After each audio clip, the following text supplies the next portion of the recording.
Okay, the leash like blah. What was said? I don't know why. Recently I just could not speak. So, live stream should be starting on up. Please give me a moment, make sure everything is set on up.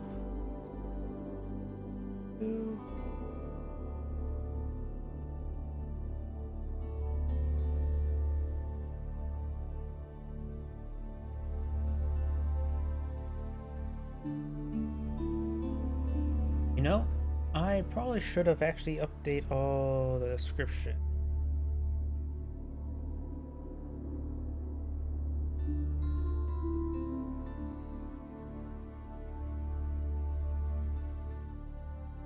Okay, now Twitch should be updated.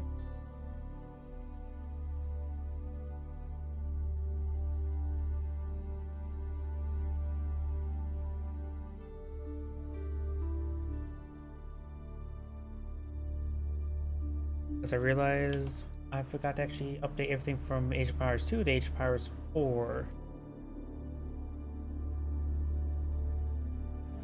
Oops.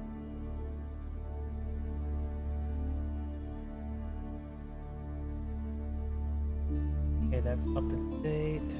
Good, good, good. I know I did the proper one for Rumble.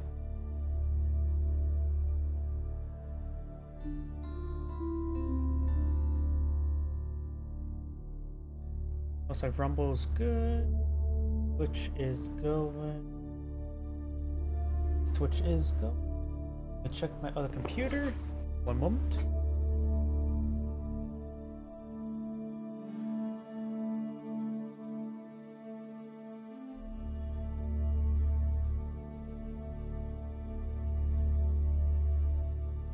Like, everything appears to be going good. So, let's go ahead and get started. Relatively short replay for this one, but it should be fine enough for at least for the first one for today. Because I need to be a bit of a warm up either way.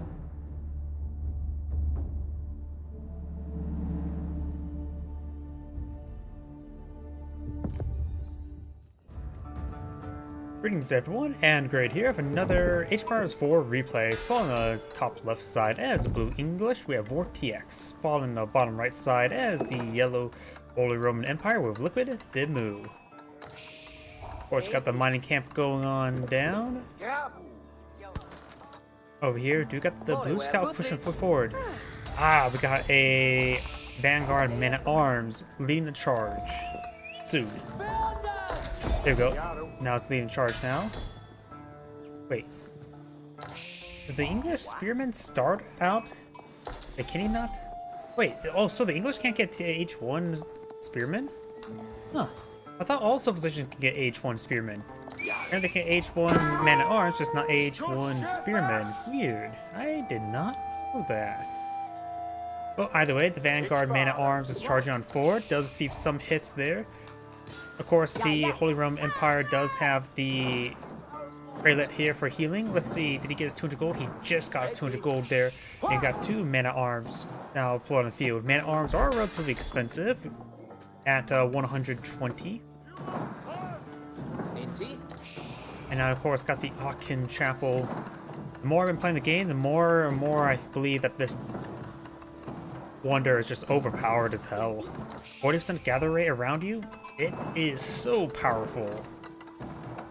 Because it can make all your initial resources collect 40% faster. There's nothing that, and since I only play Mongols, there's nothing the Mongols can compete with that.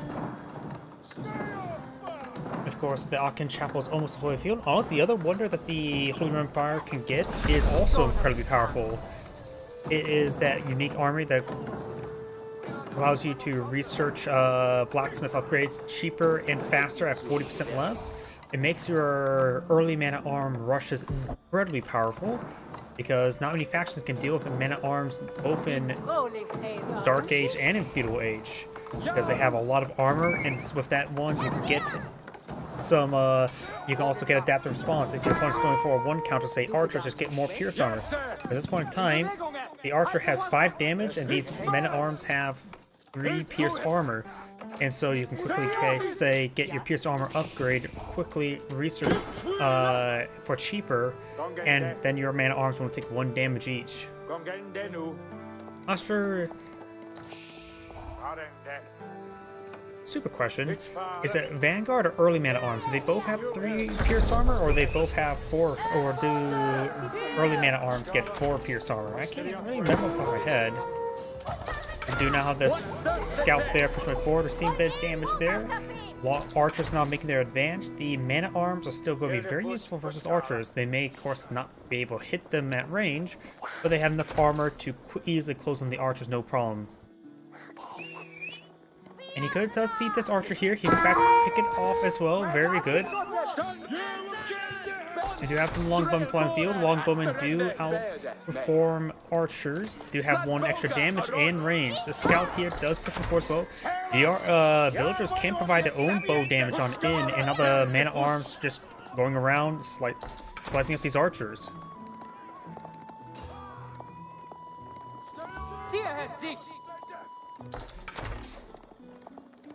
It looks like that 7 longbowmen now pulled on the field, as well as 2 men at arms. This is an incredibly hard composition to deal with early on. Horsemen still lose out on a 1v1 versus early man at arms. Do now have town center being pulled on the field. And now these 2 scouts are engaging. Scouts do bonus damage versus other scouts.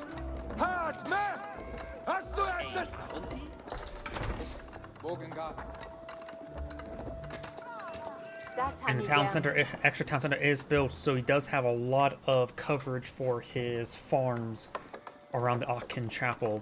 He could have put the Aachen Chapel a little bit farther forward, honestly. There's not a lot of room here to pull out, say, some additional farms. But right now he has great farm coverage with good protection for the villagers with 2 town centers in this region. And as well has a really high collection rate with these villagers collecting wood.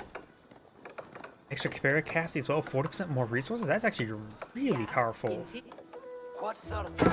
Do now have Blue pushing way forward with a couple of villagers. He's maybe eyeing for some forward towers. Yep, there is the tower now. He's just trying to provide the network of castles aura. We do have, you can see the radius right here. Man at arms still pose a massive threat to the town center. So they can potentially, if they get their 1 pierce armor research, they will say 1 damage per arrow from the town center. So the man at arms do pose a threat to the town center. We've got the archers pushing forward, as well as now a pair of barracks being pulled on out.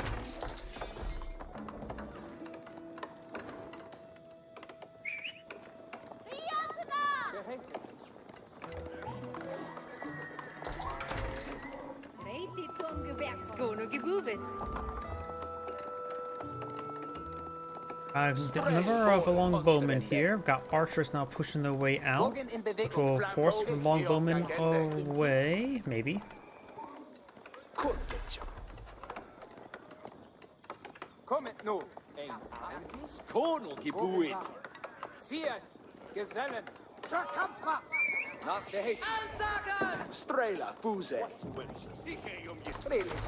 Longbowmen and man at arms are to make their advance. There's still currently 3 man at arms pulled on the field, a 4th one on the way.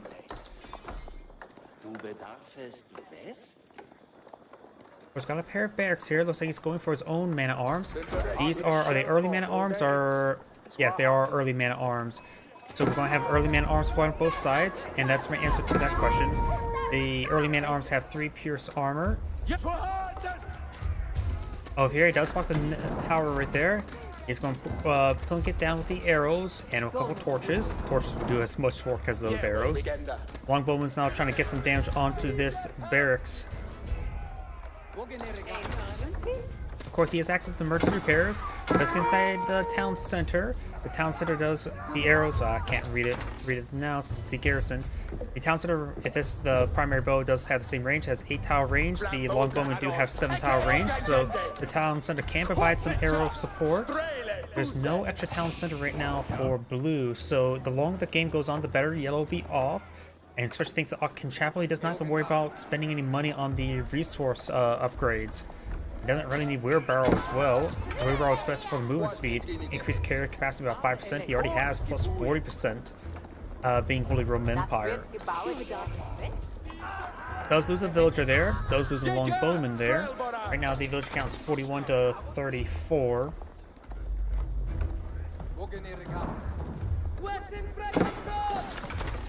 Does get some hits there.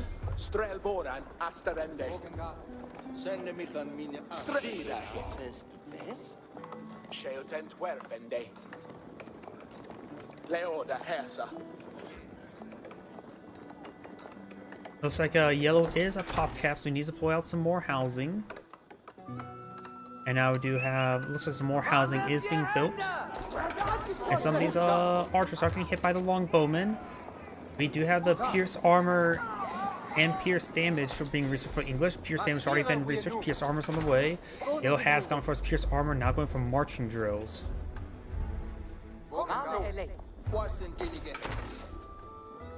More early man arms being pulled out on the field.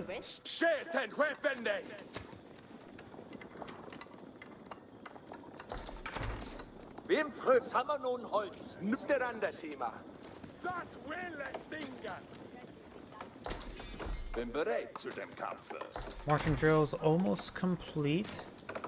Could actually throw some arrows onto these villagers now. And there's a very, very large number of longbowmen here, 19. There is a handful of man-at-arms here, but there's more man-at-arms for blue. Currently we have 9 plus 1, 7 plus 2. Blue has the man-at-arms advantage. Does get a great volley there on that man-at-arms there. Taking them off like that is very important. The extra damage to the longbowmen is very important dealing with the extra armor of these forces. This force may need to just push on forward, get some hits there on the villagers. Marching drills have been cleared, so these guys can move a little bit faster there. The blue man-at-arms might have trouble moving into each other. Now got a very big choke point here. Some blues are for the longbowmen starting going down. Got 23 archers versus 22 for the longbowmen. One more on the build queue. And overall, it looks like yellow is getting whittled down. Blue's man-at-arms are still quite healthy. And right now, the marching drills onto these archers are giving these guys a very good movement speed here. Able to really pursue those archers while the man-at-arms cannot keep up with these yellow archers. And right now, yellow's archers could be in just general attack to move forward. We have more man-at-arms reinforced to engage the man-at-arms, but blue has a significant number of man-at-arms here. Some of these man-at-arms need some damage there. Longbowmen is starting to fall on back. The archers may need to fall back to help engage these man-at-arms. But right now, those archers do only 5 damage, so the 4 pierce armor of the early man-at-arms will make it so that these arrows will do 1 damage each. The counts of the arrows are still firing, they do 2 damage each. Longbowmen do pick off a villager there. The villager count is largely even out. Blue got a lot of villager kills there. Man-at-arms are trying to pursue the yellow archers. Most of the longbowmen numbers have dwindled down, but he's doing a good job reinforcing. In fact, he has more longbowmen than his opponent has archers. Akin Chapel is still reaching out to these villagers there. When the villagers do go down, archers' arrows are raining on in. But as mentioned earlier, they have no real damage output against them.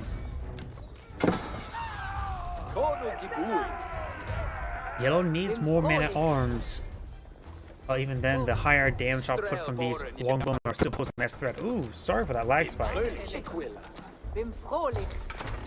I'm not sure what happened there. I did restart my computer before I started streaming, so the VRAM, all the RAM, should be cleared out. That's one of those unfortunate down the blacksmith. He's going for pierce damage, which would be important to help whittle away against those man-at-arms. And some of these villagers are going to hit as well.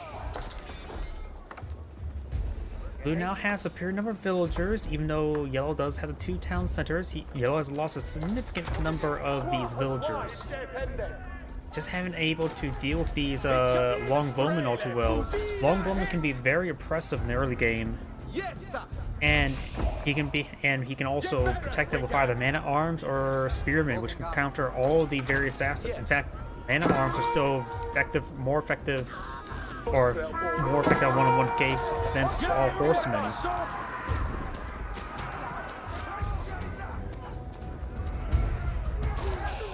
Get some volleys there. Yellow's archers are running away. They of course have more mobility. Some of these yellow villagers are starting going down. Got some town center arrows onto these longbowmen. Now it's trying to clean up these man-at-arms now. He does have the +1 damage there, so now these arrows do 2 damage each. And yellow does have man-at-arms here. Blue's man-at-arms are still doing some problem. These longbowmen are being cleaned on up. These villagers with deer haven't spotted there. A number of these villagers have gone down. Yellow is significantly low on villagers. He is building villagers, so he's been maintaining that up. Man-at-arms have now engaged the longbowmen.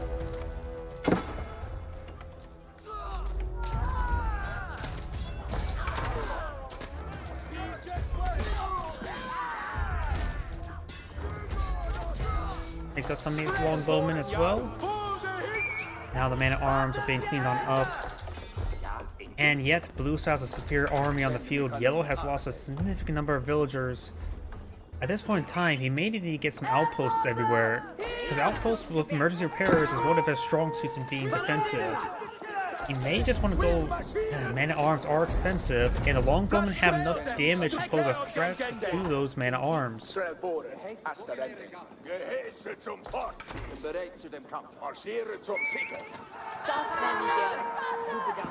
Does get some damage there. Some of these longbowmen not being overran. We got some now... some battery rams being put on the field. Yellow's having more, investing more than man-at-arms is good. Longbowmen right now has 7 damage. These man-at-arms only have 4 pierce armor, so they're saying 3 damage per arrow. I suppose these archers are dealing 2 damage per arrow. And that extra damage does really make a difference. After all, that is a 50% more damage compared to his opponent's counterpart. Versus man-at-arms, at least. Looks like blue's now eyeing for melee armor. That is going to pose a massive threat. The man-at-arms right now do 10 damage, while blue's man-at-arms is doing 11 damage and soon have 4 pierce armor, or pack armor.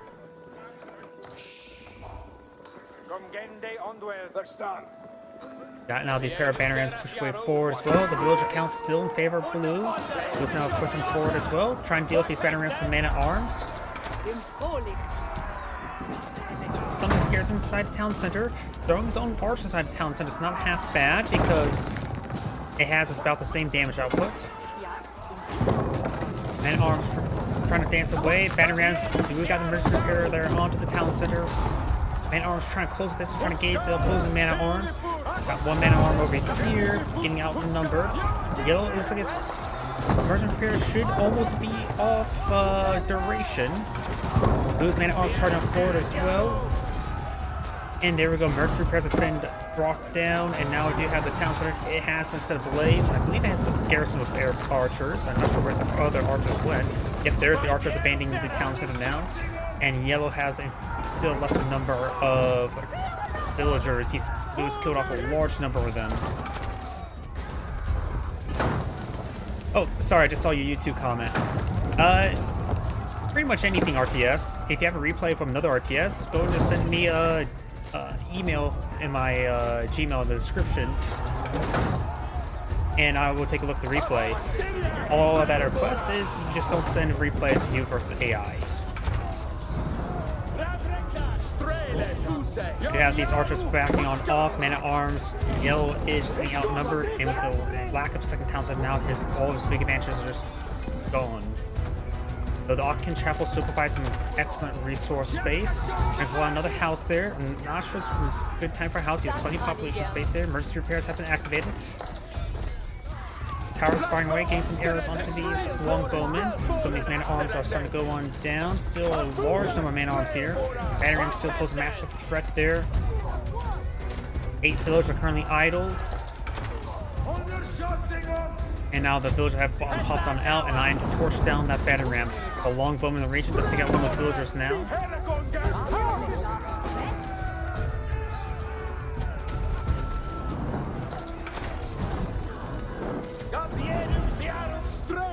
Got some kills there onto the longbowmen. And now that tower has gone down, some of these villagers are being picked on off, and yellow does pack the game now. This is Adam Grade saying thank you for watching, and on to next replay. You'd be surprised. It's one of those things where AI are Just, I don't want to cast people. I want player versus player and not versus AI. Oh, that's the YouTube link to the. Pull on up. And let's see if we can find any more replays from him. Let's see now. That's the one I just did. 13 minutes. 16 minutes. 13 minutes. 15 minutes. 24 minutes. Did I? Nope. Last time I streamed was on the 4th. So this one is the day after. You'd be surprised how many people aren't kidding. I'm just going to leave it at that.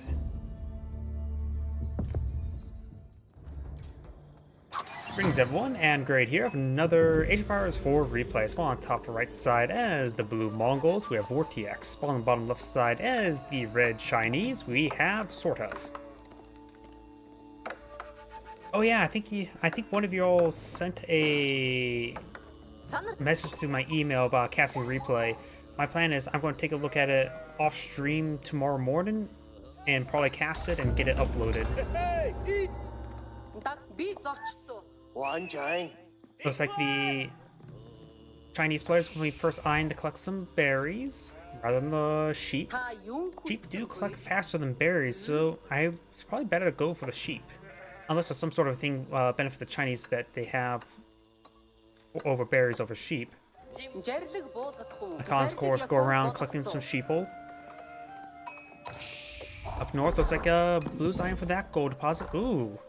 Look at the Mongols' natural gold deposit. They have spawned out far. That is unlucky. This is where the Chinese. This is more the natural distance safe. But this one even went up around the hill a little bit. So the Mongol player's placement was a little bit off. Looks like maybe eyeing for a tower rush. He's getting out of barracks now.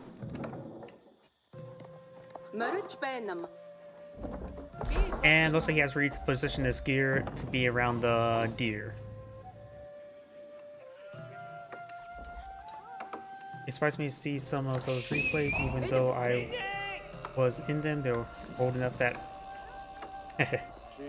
Yep. When I casted King's Wrath for just a short amount of time, just for a bit of a hobby, sort of fun, and let's just say I tend to go through the replays on the command post quite quickly. I try to eye for like the longer length ones, because those tend to be the better, more likely the more entertaining replays. Longer is generally better. Shorter replays are usually an indication like, oh, somebody just got bike rushed and went down. A bit of a brag replay. We do go, of course, got now the spearmen. Does have time to spear and fly the field, but looks like then properly rally them. This gold deposit is a bit exposed, but of course the Chinese player. Wait, he's investing some gold on something. Has 40 per minute. You start off 100 gold when you start out the game, right? Unless China starts out with 0 gold as the imperial official. Usually it's just a lot of chaos for me to cast 3v3s and 4v4s where I usually missed a lot of action. It's just hard to cast them because usually there's something going on somewhere and I don't like to miss the action. I try to avoid missing action. Hand Cannoneer Slit does fire a shot there. Looks like Hand Cannoneer Slit does fire out pretty far. Villagers coming up way over here. Spearmen coming, escorting forward. We've got a large wave of defensive spearmen here. He must have scouted out the barracks there. Yeah, he definitely had to scout over there. And that's why he went for these spearmen nice and prematurely. And he does find the reinforcement there. And there's 4 there. There's 2 here. Yeah, cancel and run. There's just too many defensive spearmen here. Got a line of palisade walls being put on the field just in order to funnel them into the Hand Cannoneer of the town center.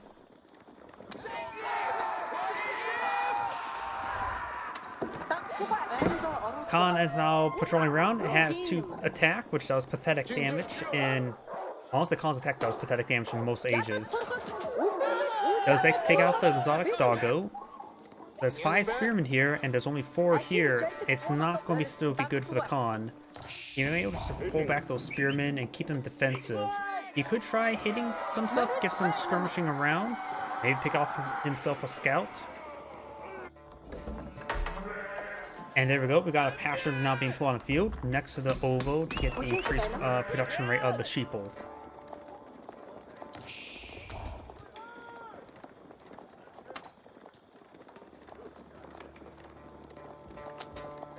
On does find some arrows there. We got 5 spearmen here, but now there are 6 here. The Chinese player still has an advantage. Villagers got a bit misrouted there. He may have actually no, he's not misrouting them. He may be trying to pull out a mine over here. Or he's going for the Bardic in the Sun. There's the Bardic in the Sun. The silver tree is now being employed on the field. The silver tree... I'm a little bit more critical when it comes to Mongol landmarks and playing Mongols. So I really want the Mongols to be good, but they're not that strong of a faction. They don't get a lot of tools for aggression, even though they have to be aggressive. The silver tree is a landmark that it's a bit of a trap. Traders are expensive, and since you can't really control land, if you go from too early, it's really not good. Looks like some of these villagers are getting stabbed. He does take out one of the villagers there. The other 2 will go ahead and finish the Bardic in the Sun. Oh yeah, as well as I forgot to switch back over the Rumble here, so in case anybody chatted on the Rumble. And Silver Tree, or not Silver Tree, the Bardic in the Sun will be completed. He does peel off one of the spearmen there, and does go ahead and pick off this lone spearman.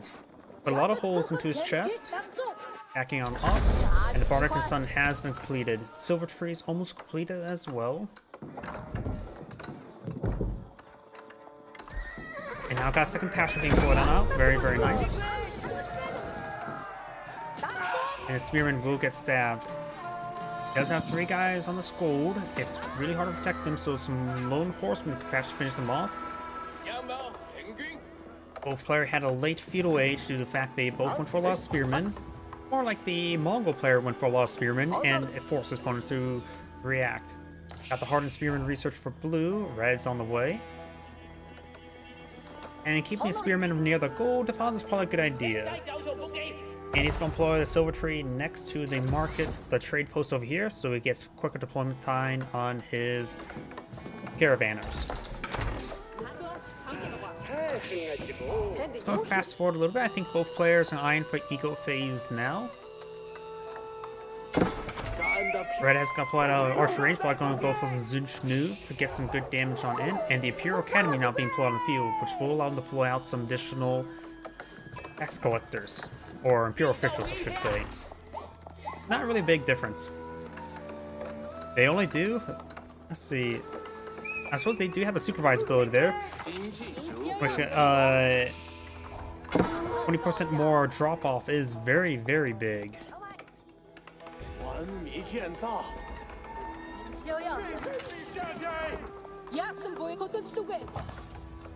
Got a decent number of spearmen here for defense. Likely the Mongol player will need to pull out some archers. And when you see some Zunch News being put on the field, we got a Zunch Nu, however you pronounce that. You will need to get out some horsemen. Zunch News right now do have 4 damage times 3.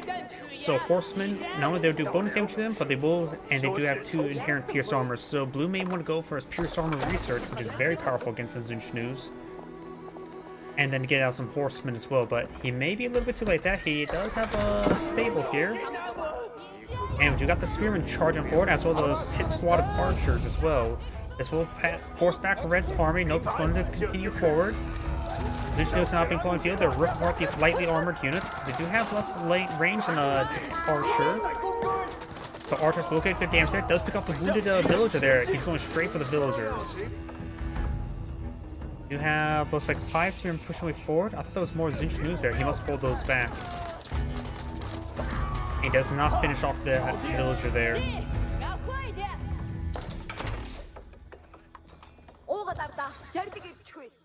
Do not have a mark on floor on the field. And while the traders do have inherently less cost, basically it's 25% less cost in the silver tree. But they're still more expensive than a villager. At maximum distance, they do provide more gold than a villager, but this map's not like great for it. There's a big forest there, which does interrupt the pathing, so it will take inherently longer. So it's probably going to be equivalent to a villager. Does take out that spearman there. Got a good number of spearmen and Zunchnu's region. Does use the mobility arrow there, which allows him to get a good alpha strike, take out one of those spearmen. More archers are a good idea. Zunchnu's, of course, have, let's see, was it like 3.5 tower range? 4.5 tower range, while compared to regular archers, 5 tower range. In other words, the Mongol archers will get a shot off before the Zunchnu's, but the problem is they still have a massive firepower there. He does have the +1 pierce armor. Research is very good, and the horsemen now will take 1 damage per arrow from the Zunchnu's. There's still a very good number there. Horsemen charging forward, they gotta make sure to not get those spearmen. Zunchnu's cracks turn around. There's the spearmen. They do good work versus horsemen. Bit overkill there on that one horseman there. Blue's archers, or yeah, archers and horsemen are falling back. One thing I would say, let's see, we do not see the improved arrow upgrade. The improved arrow upgrade, as well as a regular arrow upgrade, the whistling arrow and the improved whistling arrow, are very, very important for the Khans. I've been appreciating them more and more. Having the buff from the Khan for 12 seconds rather than just 5 is incredibly powerful. That makes it so your archers are having really good rate of fire for 12 seconds. And of course, remember, increases the reload speed of nearby ranged units for 50 seconds. That is very important for these archers.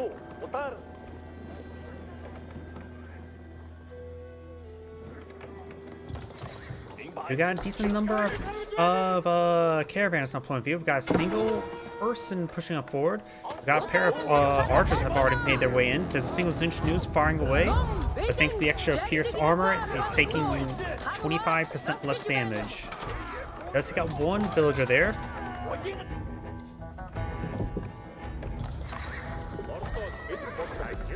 More horsemen now being deployed down the field. Spearmen and Zunchnu's now making their way forward. Finds a great volley there on those villagers. He's going to need the reload arrow relatively soon. He does use the reload arrow now, giving his archers a temporarily powerful buff there. And there we go, gets 2 volleys off. Spearman does get a spear brace there, gets good kills on the Zunchnu's.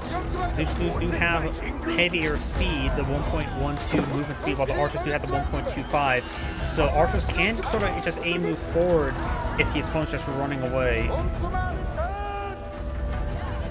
Good micro there. Archer's now falling on back. We do got another wave of Zunchnu's. He's going Haven Zunchnu's. The opponent should perhaps eye for more horsemen. Let's see. We do have +1 pierce damage for the Zunchnu's, which means they do 5 damage rather than 4. The horsemen will take 2 damage per arrow rather than just 1.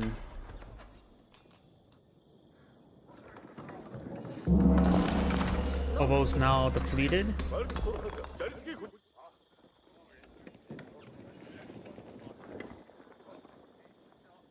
Outposts now being employed on the field, which the Chinese do, of course, get something better than the regular arrows. He does have Spot the Villager there, and he does stop it before it gets fully walled off, and he may... That's actually not really much an interruption there. A couple of these ones could be removed, but with the tree placement there, it's a small interruption, not a big interruption.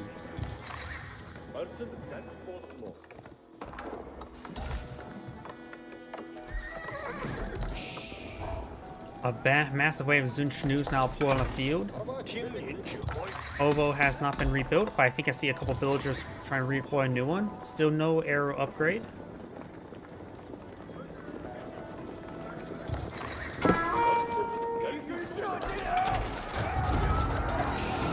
Do now have the reload arrow there, but his opponent is stutter stepping away.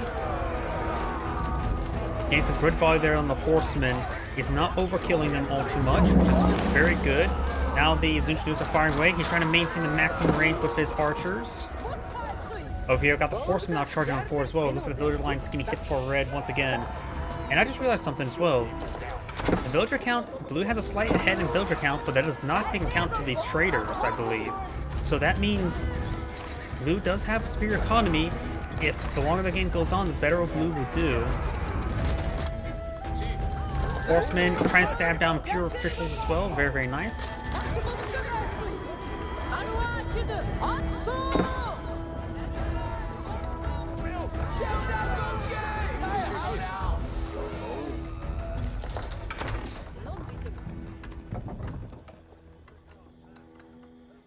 We got right now 32 Zinchus and 1 spearman. So 1 guy with a big stick. We also got some of these outposts being put on field. It's going for some arrow slits. Arrow slits are decent enough for light units. And also does provide help provided the Yam network. Does fall back with his villagers in time. Archers push way forward. Khan's arrows not on cooldown. The archers getting good damage there. I think the Zinchus are not doing all too well. There's just too many archers here. Red does have the village spear number there. You could actually hop inside the outpost and probably have the same damage output as well. Because each arrow does, what, 6 damage? And the archers do 6 damage as well, so going inside the outpost will be a decent hard point there.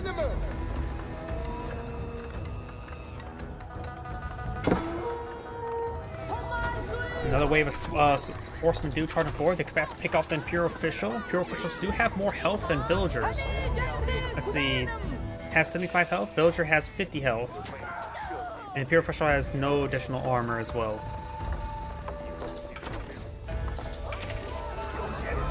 Some of these spearmen are being picked off by these archers. Archers do bonus damage versus light melee. So they are good versus these spearmen. The longer the game goes on, the better the Mongols will do. He's getting a good number of caravanners. He now has his Silk Road up and going. Silk Road will make it so, here you go, I can highlight it right here. Improves the number of resources with traders based on total number of active traders. Get plus 10 pursuit. Then tier 2 gets plus 10 wood. And then you get plus 10 for food, wood, and gold. Got these villagers do actually pin the horses down and stab them to death. Because they got shanked. There is now a single battering ram here, which should be very effective at shrugging off arrow fire. But there's of course a couple horsemen here as well. They can perhaps finish off the battering ram, but there's still a significant escort force. Let's fire a good volley there into the battering ram. Does get a great amount of damage on the battering ram. Archers can do a lot of damage to the battering rams given enough time. Needs their arrow upgrade, arrow fired. And there we go. He does get the tower set ablaze. Battering ram is down. The tower is, of course, severely wounded. Needs a villager repaired up. Push way forward.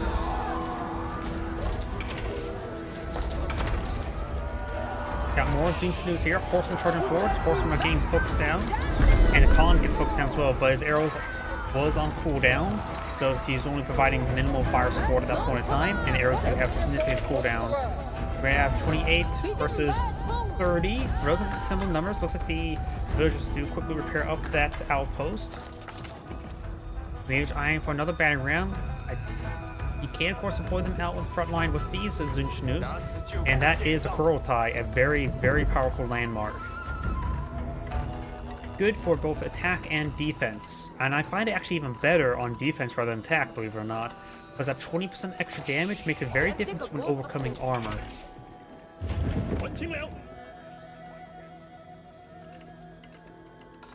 We got a very large number of outposts here. A little bit overkill, honestly. Got another battering ram now deployed on the field. Got a good number of horsemen as well. And there's currently no landmark for the Chinese player because the Mongol player does have a spear income. And there we go, we got the new age.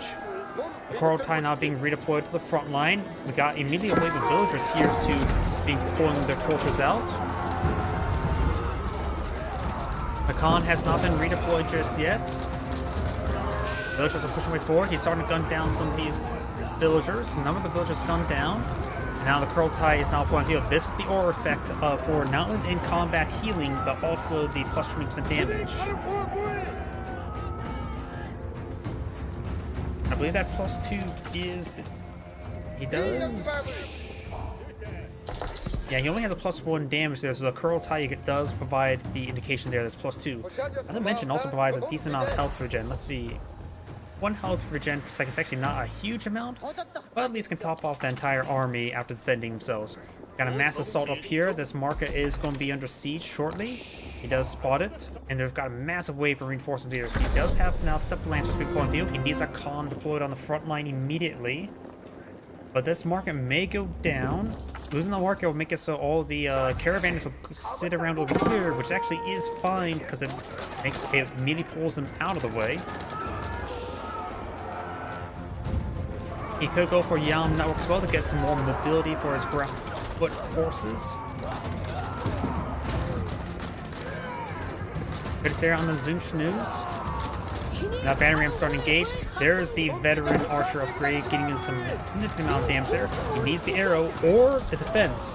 Honestly, defense arrow may be a bit better. It gives all you guys +2/+2 armor for the duration, which makes it so it will be very effective versus Zunch news. Of course, I don't think it's got an improved arrow research just yet.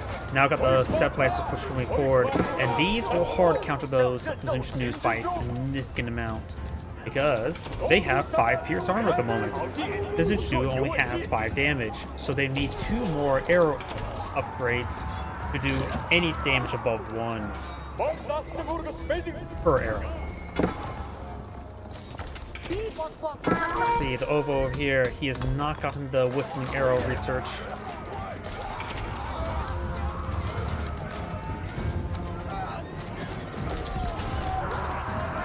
Khan's not pushing way forward, getting some slices there onto these Zunch news. Starting to focus on these Lancers now. Of course, they do have these Zunch news can do some good focus fire there with their ×3 arrow. And they are not in large enough numbers to overcome those Zunch news. But it looks like we've got more of the Lancers being plotted on the field. He's getting out another 5 more, it looks like. And Blue has a significant number of traders on the field.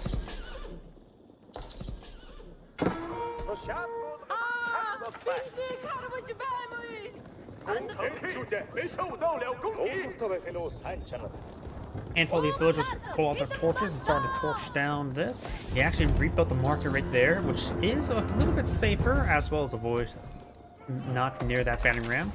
100 gold per drop off for those caravans. That's pretty good.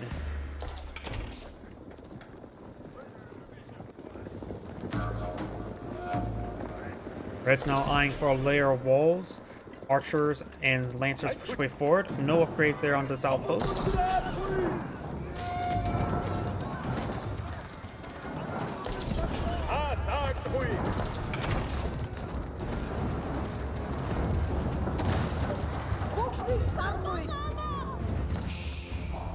You got now 2 outposts deployed over here. There is 6 villagers. Oh no, there's more than 6 villagers. There's 18 villagers trying to collect those deer. He does manage to interrupt these walls there, as well as pick off some of these extra villagers. They do get inside the tower there, but he's just going to ignore and go straight for the space. Bardic Sun basically is a heavy tower. Doesn't really have a whole lot of fire support. It's just meant to garrison the basic defensive emplacement with a good amount of health. Lancers now charging forward. We do got a good number of spearmen here for escort, but now the archer's making their way forward. Getting some damage there on those spearmen now. He has queued up orders there, and now we do have Red now reach his own castle age.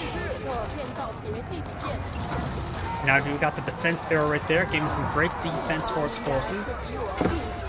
On the absorb a lot more arrow hits there. Spearmen getting some good flanks there. The flanking spearmen do get clean on up. Blue's now engaging this force here. I think Blue will crush this army. Red will have a hard time dealing with all these Lancers. A lot of them there. Unable to put enough spearmen there, and Red does back the game now. This and Grade saying thank you for watching, and on to the next replay.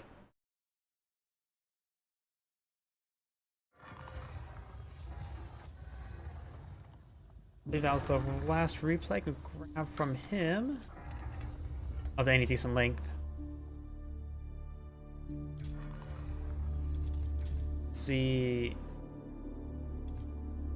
I'm pretty sure I covered the ones on the 4th.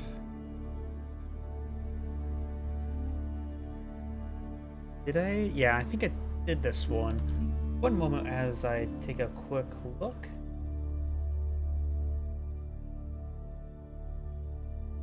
see. 4TX versus Guam. I did that one last week. Something that 1 hour is like, I just want to make sure I didn't cast it, because if I didn't cast it, I would definitely cast it then. Let's see now. Let's see, 10th, so it looks like I got a handful of replays to peruse through. Not 8 minutes. 18 minutes, maybe a little bit longer.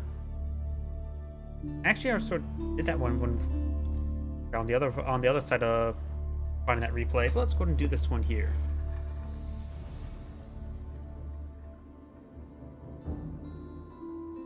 Bring back up a Rumble here so I can see any comments.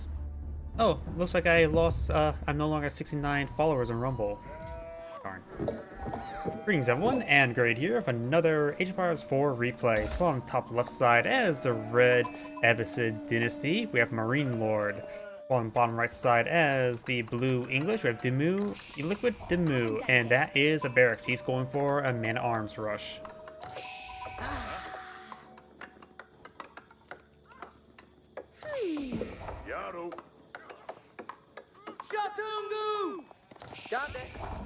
Scouting around, Tower of Wisdom has been pulled on the field. He may be forced to go for the military wing when he sees these man-at-arms. Let's see, will he claim? He does claim his 200 gold in time.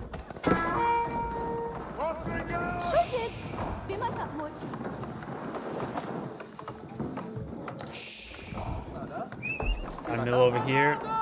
Lumber being claimed, berries being claimed. Of course, the Abbasid Dynasty does get improved berry capacity for his nearby foray. And now we've got the Council Hall being plotted field, as well as the Economic Wing. He's not going for the military wing. At this point in time, military wing would just give him a 2 spearmen, 2 archers. Small defense force. That's about it. Looks like more man-at-arms being plotted on the field. Let's just go heavy man-at-arms. Now we got the age up, archery now being deployed on up.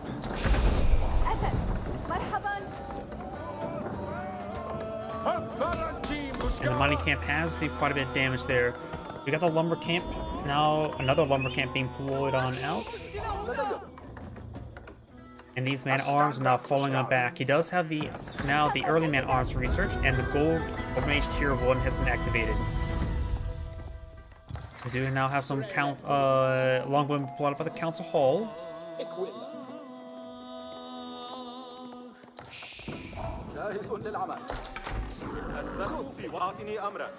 Camel Archer now plotted on the field, which will provide some good fire support versus Spearmen, as well as provide debuff versus the opponent's Horsemen. But his opponent's not going for either. The man-at-arms longbowman combo will be very effective against his opponent's composition. Horsemen are not equal to a man-at-arms. Man-at-arms have 5 less health, but they do have 3 melee armor, as well as 3 pierce armor. And Horseman does 9 damage versus the man-at-arms 10. Let's go try to focus down these longbowmen, getting some good damage there. Focus down the Camel Archer first, which is a high-valid unit. And these Horsemen, they do take out those longbowmen there. Without any spearmen to provide some extra damage, the longbowmen can easily get overwhelmed. In fact, going right now just for a spearman composition would probably be best versus the horseman, camel, plus a scout composition. Right now, his opponent is now eyeing for a wave of archers, so maybe a man-at-arms spearman composition would be best with a handful along in the back. A bit of a general purpose army. It can be hard to focus on the spearmen when there's man-at-arms in the mix. Let's pick up a horseman there, very nice. The extra damage on longbowmen provides some very good fire support, even versus these whole horsemen, which does have 2 pierce armor, inherent pierce armor. And now it looks like blue is going for wheelbarrow.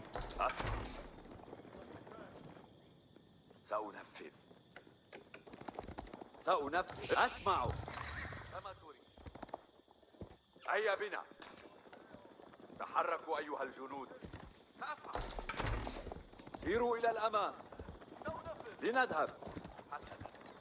Horseman, Scout, and Camel Rider push their way forward. The Camel will reduce the damage up with the Scout by 20%, so its 1 damage will remain 1 damage. These guys are still moving around. Blue's now eyeing for a counterattack. Got some horsemen here. He does have 8 archers on the field, 9th one on the way. I'm not sure where they're at the moment. Yep, I'm not sure where they're at the moment.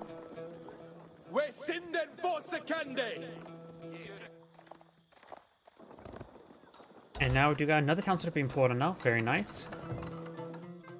Usually when the English player goes aggressive like this, he will generally not go for an extra town center. Because after all this stuff is quite expensive. Let's get some rounds there onto the horsemen, but nothing too significant. Longbowmen do cost 10 more food than the regular archer counterparts, so they are pretty expensive.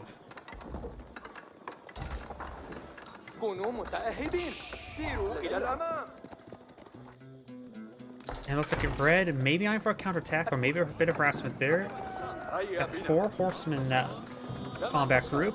Archers here for defense. I got the man-at-arms, spearmen, and 7 longbowmen. Got more spearmen in the mix as well.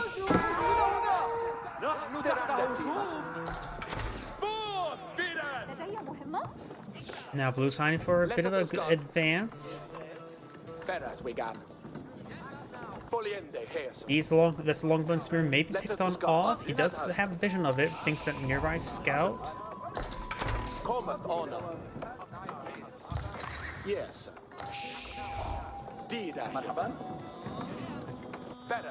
انتبهوا سيروا إلى الأمام. Got this horse. They may find a good flank there. Does find a volley there on the villagers there. The scout right now is just poking his head around the foliage so he has a vision of the region. And yep, I think the longbowmen are on an attack move, and when the whole scout pokes his head around, he's able to get a quick volley off, and then he's only microing the scout while the longbowmen are just patrolling around. We do have more spearmen, more longbowmen, and a man-at-arms push way forward. But Red will be start pushing ahead of his villager count thanks to that extra town center.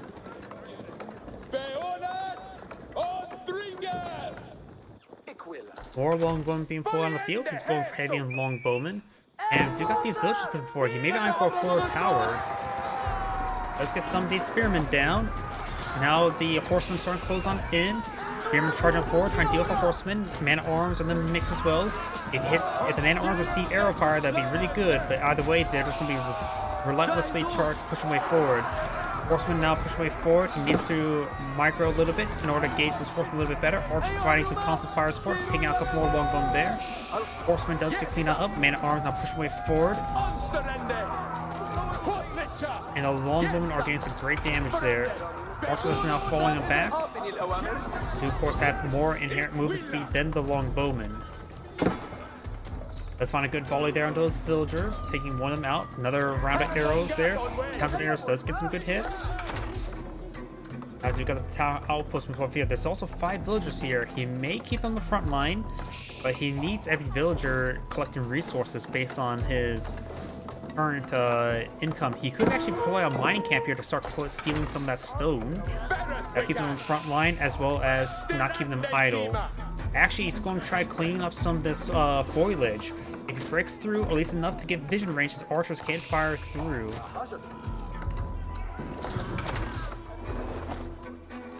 Going for another lumber camp there. The outpost does also do another thing. It provides constant vision range into this opponent's base. And Red does abandon the region. Now he's deploying out another outpost here. He may be trying to deploy that there. Gets him an arrow slit upgrade just to help deny that gold. Opponent can fall back to this gold, assuming he scouted out. Good chance he has scouted it out. Longbowman trying to find a volley there. Then a big line formation there. Now we got an outpost as well as a lumber camp being deployed out over there. Right now, Red's villager count is 50. Let's pick off a longbowman there thanks to town center arrows.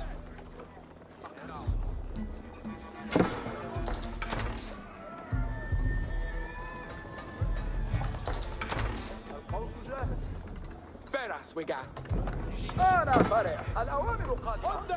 Let's get some good volleys right there. Picking off some of these villagers. Very, very nice. Getting spotted by these outposts. And pick off a good number of villagers there. Remember, Red's biggest advantage right now is his second town center. So he can't be losing these villagers like that. Also, you can't be losing villagers like that in any case. No arrow slit research on here. I would go with the arrow slit over here. Slit there. We also got some horsemen here.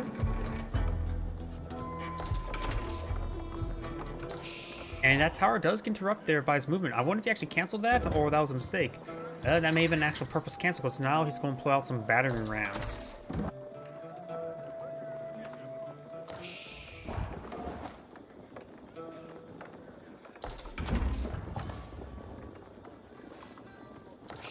Het beert voelde. Zwaar is Shetende. Battering ram now makes its way forward. The outpost is garrisoned with something. And it's not a fortified tower either. It is upgraded with arrows. And thanks to the arrow upgrade, does get additional damage with its arrows. Red's archers pushing way forward. Horsemen's going to try to deal with this battering ram now. Man-at-Arms could charge him forward, but he's receiving a lot of damage there. Does have the network of castles there, provides much damage. The tower has been set ablaze, but it has been repaired on up. It has been re-garrisoned now. Man-at-Arms trying to push way forward. He does get a decent amount of healing there. Now has been reset ablaze there. Another arrow slipping before it out, this time by blue. And does manage to repair the tower there, but it is out of wood. Horsemen not charging forward. The man-at-arms can, of course, easily hold them back. They are, of course, very resilient. They may need some more spearmen at this point in time. Red has a significant number of villagers currently idle. Okay, the arrow upgrade was on this one right here. I'm going for another pair of battering rams. Remember as well, you can actually place units inside the battering ram to help with trucks. So if you were to retask these guys, you can get the outside guys to start building battering rams, but they're being built at a good rate nonetheless. Oh wait, he's actually going for a setup camp?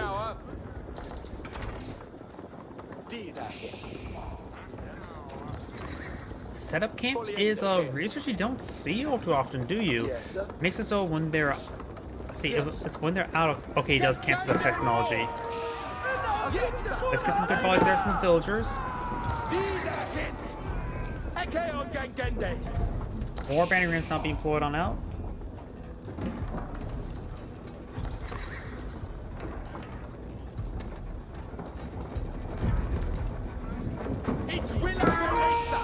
Good hit there.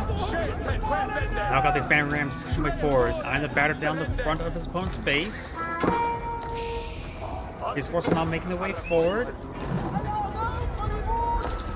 Nice, got some of these archers there. Town center is garrisoned, but remember, this is not the primary town center, so it has half the health. And less garrison spots there. Now trying to repair it up in combat. Some of those villagers getting hit. More villagers getting hit. You guys have a good number of archers here. Horsemen start pushing his way forward. Battering ram is still engaging quite well. Nothing affecting the battering ram mode. He's repairing it up with a lot of these villagers. Now he's trying to torch them down with a lot of those villagers. The town center may go down. He still has a superior number of villagers compared to his opponent. Now there's a fortified tower here with it, with an arrow slit. Those lose the town center there. Now trying to force down the rest of these battering rams.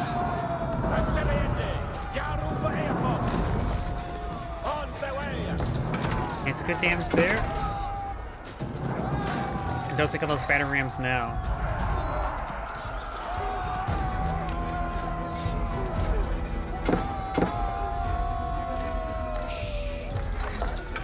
Red does not have a lot of wood at the moment, so can't really replace that extra town center. He has 5 stone per minute. I'm not sure what's providing just 5. Now Blue's eyeing for more battering rams. Villagers are mass migrating over this region. There's not a lot of wood left in this region. This map has 2 big deposits of wood here, and he needs to start claiming that up. And now he's claiming the stone in the front line. Does have another fortified tower here with arrow slits. House not fully constructed. He does need it. He's a little bit low in population capacity versus how much population he has. Spare population capacity, that's the term I'm looking for. More horsemen to pull on the field. He may just need to go throw a lot of horsemen next. Right now, someone's not playing on spearmen. They do okay versus man-at-arms, not great. But he has really no counter to man-at-arms other than throw a lot of bodies at them. The horsemen are now eyeing for a counterattack. Do not have a battering ram here. Remember, in this game, battering rams cannot batter down other battering rams like Age of Empires 2. But he's going to employ them out to engage these outposts. They are fortified outposts, so they have 1,000 extra health, as well as torch damage resistance, 5 fire armor. In comparison to, say, a villager, they can only do 10 damage per torch, so it would be reduced down by 5. Battering ram now are seeing a lot of arrow fire there being plinked on down. And now push way forward. Does have +1 damage on these archers there. The early man-at-arms do have +1 pierce armor, so these archers do 2 damage per arrow. Horseman could try a flank there onto those long bowmen.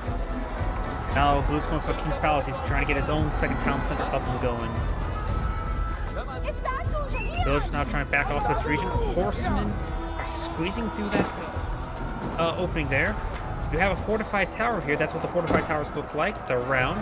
And now the horsemen are trying to charge onto those long bowmen. Archers are just trying to get as much damage as they can, taking down some of these men-at-arms. Horsemen have closed on in. But the horsemen are just getting annihilated. There's way too many long bowmen here. They do have the +1 damage as well, so the horsemen will take 5 damage per arrow. No, 4. Still quite a bit.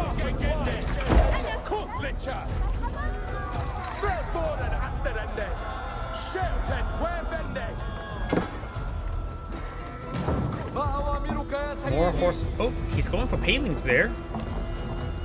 Oh wait, let's just bought some stuff at the market. And now Blue has got his castle age. Now he can go out and get some upgrades. Getting the veteran longbowman upgrade will provide an immense amount of power, and it's going for the man-at-arms. Upgrading from early to man-at-arms. And these those battering rams did a lot of damage, didn't they? He has built a surplus of housing. He's finding housing mode. He's getting a lot of wood here.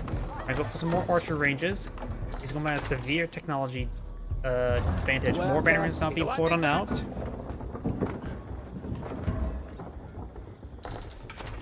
Doing so, Hector.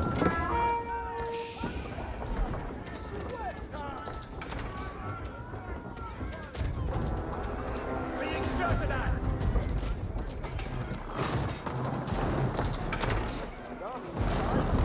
House does go down now. Red is now eyeing for a big transition to farms. He does have had a good amount of wood stored on up.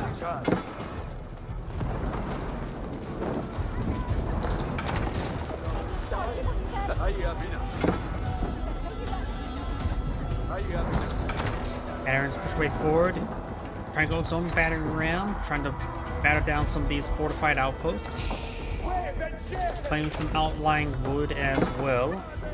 The House of Wisdom has, of course, additional health per age. Right now it's at 7,000 health, so it can withstand a bit of a beating. The primary town center does also have 7,000 health, so that's 14,000 health of landmarks, and that's all he has. He has loaded up the town center, which does have 7 damage per arrow, which makes it a bit more effective than the regular standalone archers at 6 damage per arrow. Battering rams start to batter down these fortified outposts.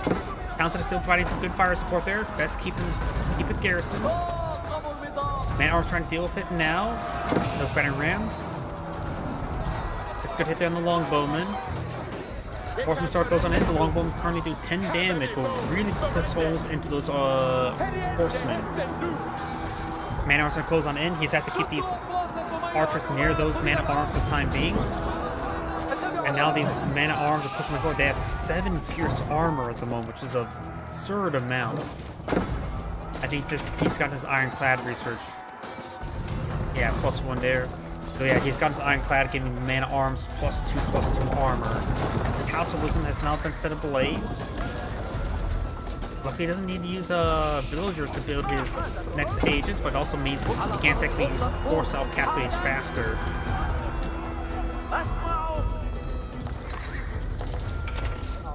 Let's see. Red has enough gold for his Castle Age, and there we go. Military Wing does need it. He's going for Military Wing primarily to get the composite bows, reduced reload time of archers by 33% is very important. Increased health of all infantry, I'm pretty sure that does apply to archers as well, which will be very important. And plus, he'll get also, what, 2 camel riders? That's not important. Town center needs to be garrisoned by something.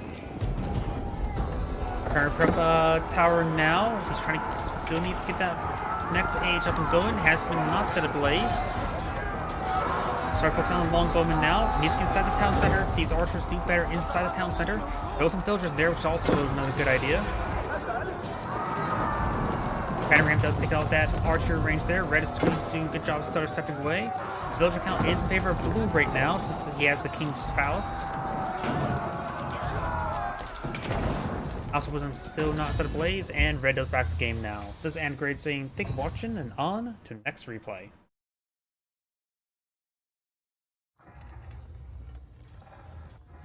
There's something over here. I forgot to pull switch up after checking up play. And let's see if there's any other good replays. Let's see. I'm pretty sure that's one we just did. Oh, this is the one we just did. 1 minute. Definitely not. 14 minutes. And 28 minutes. Let's do this one. There's some other replays on the 4th. I may have already perused through those, so I may need to double check them.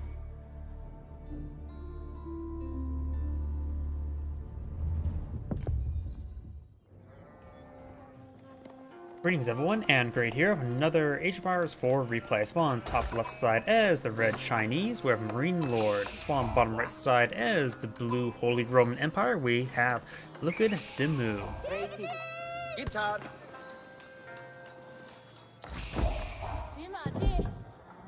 Ah, perfect. He is using supervised ability there to claim some extra food from those deer. Very, very good. And the deer also got him close as well, so he quickly picked them off, so he's going to get a lot of food income there.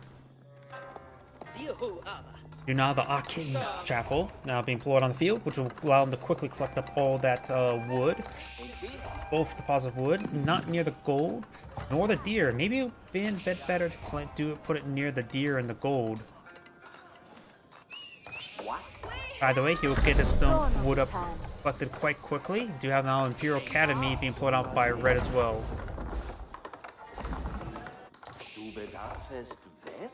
Both sides also just eyeing to equal up. Let's go even faster. We're going to go to ×8. Both Imperial Academy and the Bardic and the Sun being pulled on the field.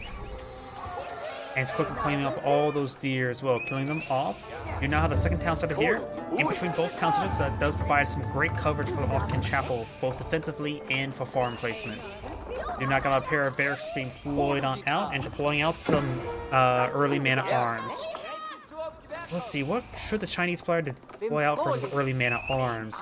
His primary town center does have hand cannoneer split. That would be very good. He does pull out another town center over here. I wonder if that has been spotted.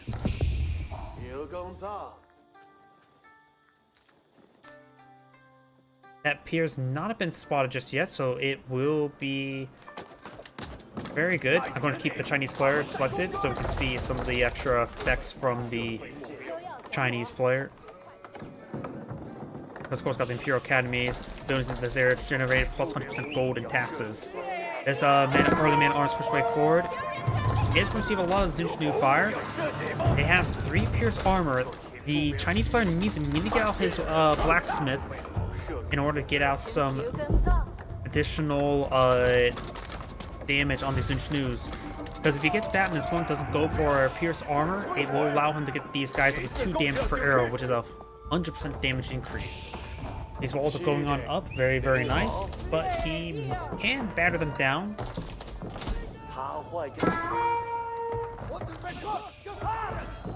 He does complete the walls there. He will lose a villager, and now like the torches will come on out. More early man-at-arms being put on the field. The Bardic Sun does provide some good fire support if it was in range. And right now, it's not in range. Right now for defense, we're going to have mass Zinchnoos. And marching drills is almost complete. They'll allow these man-at-arms to move around a bit more quickly. Trying to pick off these man-at-arms one at a time. Do not got pierce damage being researched. Very, very nice. Marching drill, is that a barracks technology or is that a... Yeah, that's a barracks technology. I don't see a blacksmith field. And with that pierce damage research, that would be very, very important. Some of these guys are seeing some hits there. Now it's going for the villagers. And the hand cannoneers select of the town center will put some big holes in these guys. When those villagers do go down, Red does have a slight village advantage since he has an extra town center, but the Upkin Chapel is very powerful and will provide a lot of income. Actually, both players have second town centers. Oh yeah, so the villager count will be quite similar. Red has a superior number of forces in the field, going for more man-at-arms. Red doesn't realize it, but he can go on the aggression. Oh, looks at that. We got fast castle for the Holy Roman Empire. He has enough resources to go attack on up. And likely we'll see the Ragnigs Cathedral. Yep, trying to go for those relics. This one, however, has been walled on in.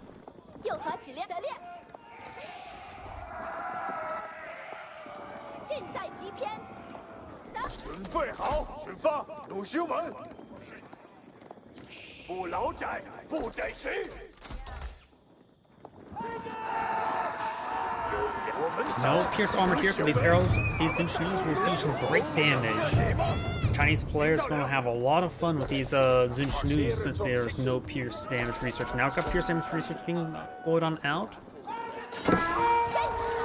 Chinese player's pretty far from taking up. He still needs a lot of gold, and he's spending the gold on for more Zinchnoos. When he sees that Castle Age go up, we're going to see him be hyper defensive until he gets that his own Castle Age up, because he desperately does need at this point in time. He is also even claimed Boar. Very, very nice. When opponent seeing that, he could be aggressive to keep his opponent contained in space. You now got the man-at-arms upgrade. And we do also have the Veteran Horseman research as well. He may be eyeing to pull out Veteran Horseman to overrun these Zinchnoos. They do, of course, have 3 Pierce at the moment. And right now there's 5 damage to the Zinchnoos. So the Horseman will take 2 damage per arrow, but right now the Man-at-Arms will take 1 damage per arrow. And now with the Man-at-Arms research, they get 1+1/+1 armor as well. So even if he gets up the Castle Age, gets Pierce damage research, he will only do 1 damage per arrow of his Zinchnoos. Got another layer of walls there. Red's going for a lot of defensive walls there. He's also being aggressive, which is both good and bad. If he loses his army, he could easily get overrun, but also keeps his opponents on defense. Astronomical Clock Tower being put on the field. Some Nest of Bees would be quite good.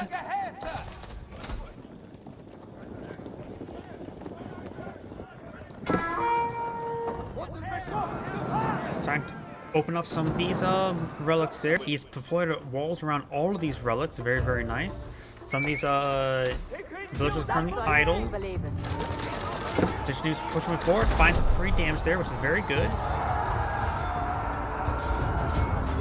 These Zinchnoos are receiving now quite a bit of fire. He needs some defensive spearmen just simply for some mass in the front line. And once the opponent goes for the mace upgrade, heavy mace upgrade, it's generally a good idea to use spearmen and man-at-arms to be equivalent to holding the front line. So I believe mass spearmen would be a good front line for the Chinese player, regardless if he goes for the heavy mace or not. Now there's going to be a pretty sizable choke point here. He may just want to stand and fight at the edge of the choke point, trying to set up a shot through the choke point there, so he's actually getting hit by that own choke point there. Now, got a line of torches being put on field. He's trying to clear up this region. This monk does find the walls and the relic. He may have saw those torches come out for a brief moment as well. He knows what he's trying to go for. I think we do have the heavy mace research as well. No, we do not. Those are those are just unlit torches I see there, not the maces. We do not have the inspired warriors research, as well as pierce hack damage. Got the veteran Zinchnews. Right now they're doing 7 damage per arrow. Man arms have 6 pierce armor, so the Zinchnews still only do 1 damage. But they do extra damage to the horseman, that's for sure. And that choke point is still being a nasty choke point for both sides. He's having trouble retreating through.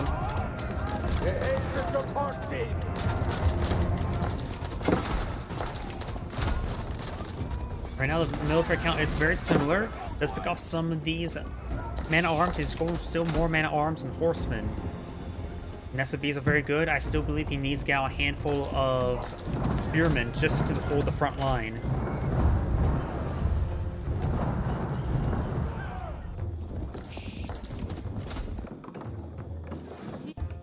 Red's walls are still intact.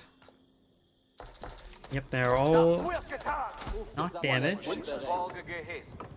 Red does also have a slight villager count as well.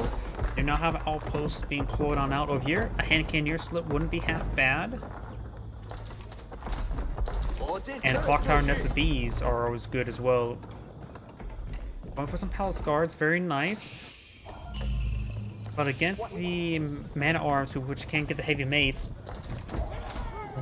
they're going to be a bit more detrimental than useful. But they are, of course, mobile, which is very important as well. Palisade wall now under fire. You got some housing deployed on the high ground. With a nice scenic view to have your home. Red is going for a relic now, but I think blue has claimed every other relic. Yeah, I can see down here. I've got oh wait, yeah, the 3 relics there.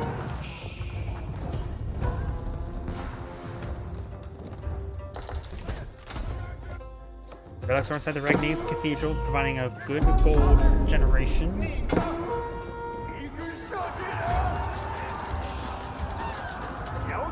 And now these man-at-arms trying to push way over here. There is a breach there, and blue is going eyeing for that relic. He does have some horsemen here for defense. Does take out that prelate there. Also some good damage there on those men-at-arms. Do now have the military academy research.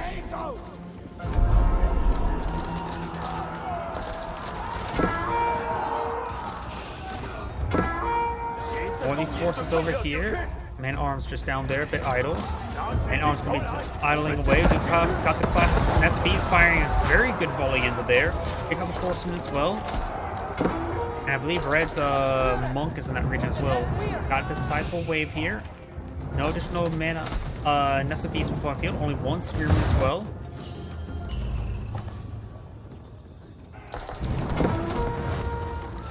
Nessa got that outpost as well. Blue's also claimed some of the gold on the front line. Very nice. And now we're trying to pull out some keeps as well.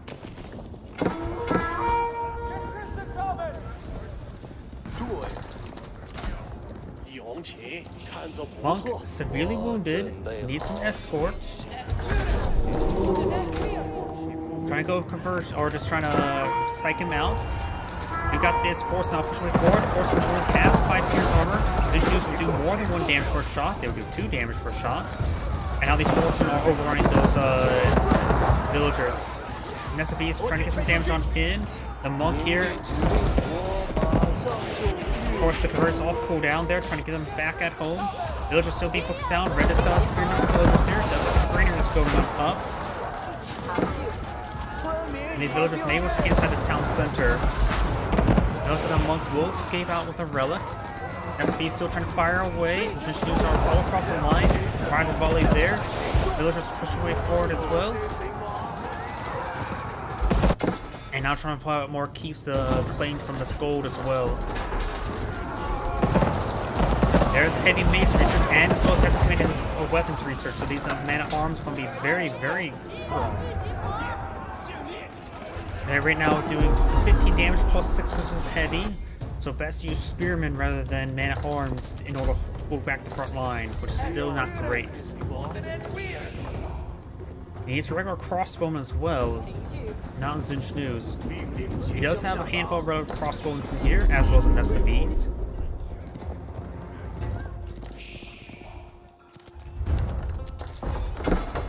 Gate now receiving some fire.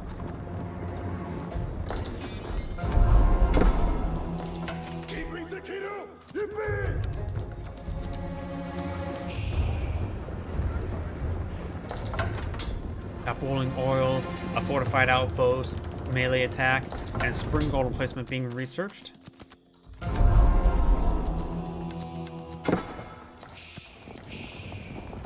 Blues has secured most of the map, has all of these sacred sites as well.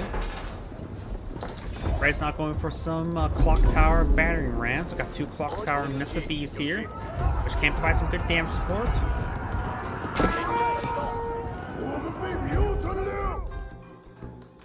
And it's also claiming all the forward stone and gold in this region as well.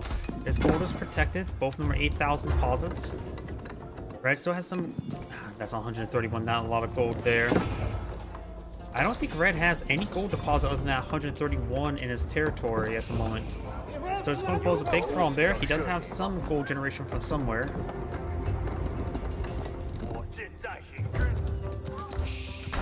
Aaron's trying to put some holes in this keep, but it's being picked away. Now I've got these villagers trying to throw some torches onto it. This keeps also has been pulled on the field. Mangonels do bonus damage for structures, but these Nest of Bees don't do any additional bonus damage for structures. They do also have 8 range, so they will go in the tower castle fire. They do have 20 pierce armor, and they're currently not firing there. A little bit poor control there, and Horseman overrun them. Losing these Nest of Bees is probably going to be game. He needed those. We got some spearmen in this mix as well. Not any crossbowmen, just Zinch News. Has a good number of palace guards, which will be used decent versus the horsemen, but not necessarily versus these man-at-arms.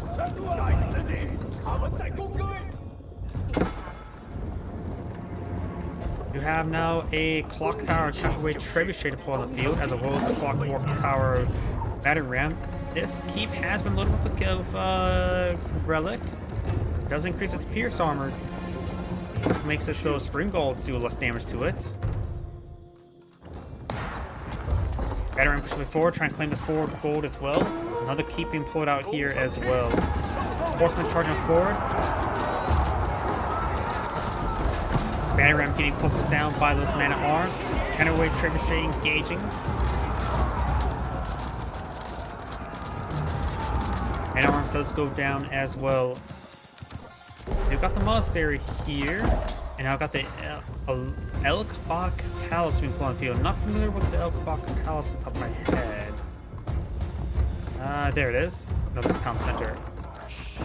Where is the Elkbach Palace being pulled now? Merchant repairs that. That's why I pulled the forward town center to get some forward repairs. There's the Elkbach Palace. Elkbach Palace. Acts a keep with additional health. All those within influence takes 33% less damage. So I class pull a townsend next to it and make it very hard to kill off. Red's ground puts his way forward. He looks like he's going for his own healer age at the moment. Sacred Victory has 7 minutes remaining. Clock Tower, that's a regular counterweight trebuchet. Clock Tower, counterweight trebuchet, and counterweight trebuchet getting some damage there on the keep. Red's not going for his own keep on the front line.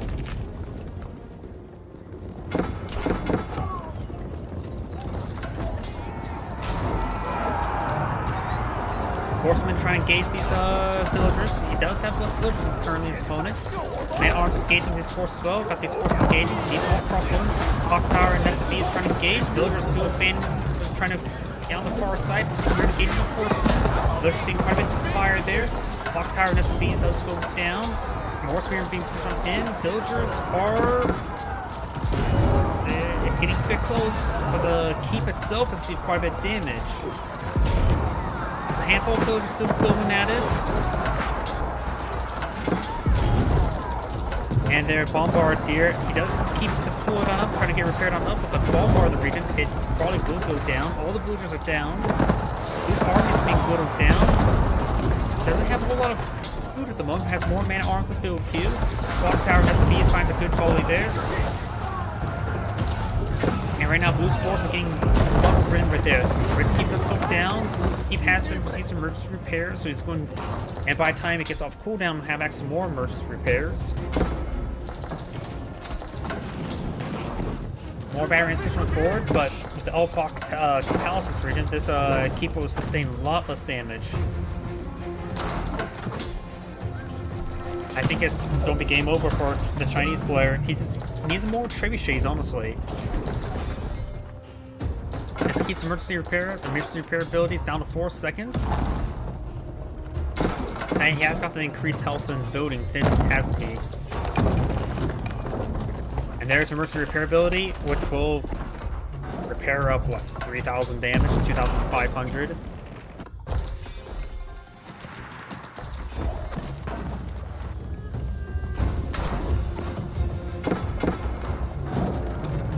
Now they're keeping employed by red. This one will be a bit more successful. The bombards are still in the region as well as the culverin.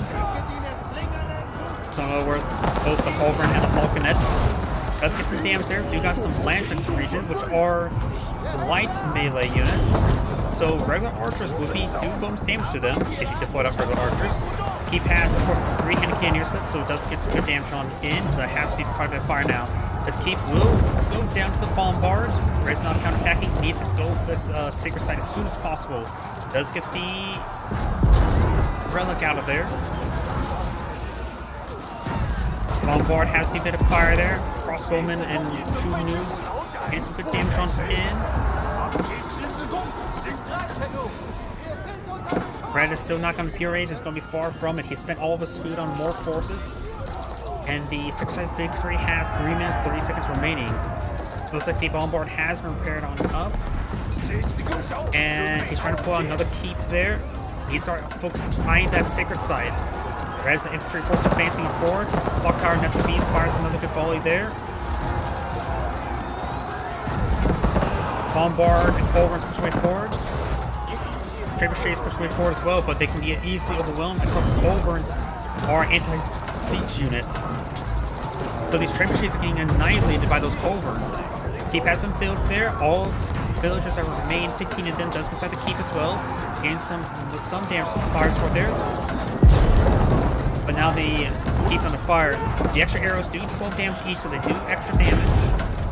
And of course, still got this keep here. Those should come on out, trying to get some repairs there. Blue's force has been cleaned up, but those lose the keep there. Second site, 2 minutes, 30 seconds there. Going for now the biology research as well as the elite Blanche neck upgrade.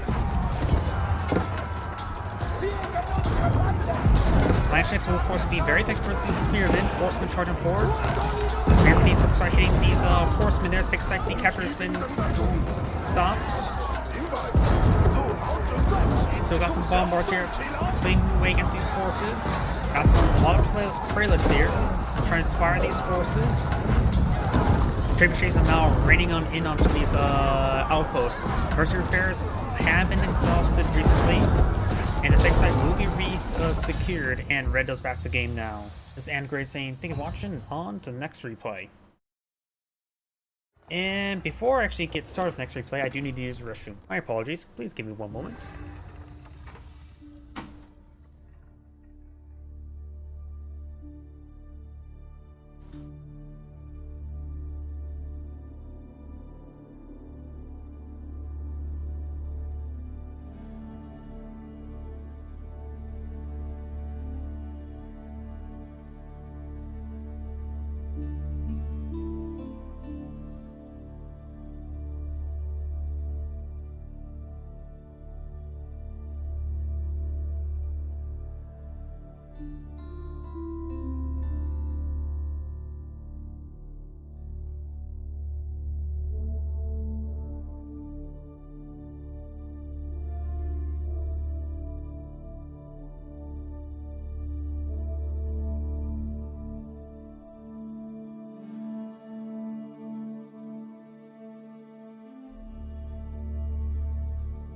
Sorry about that.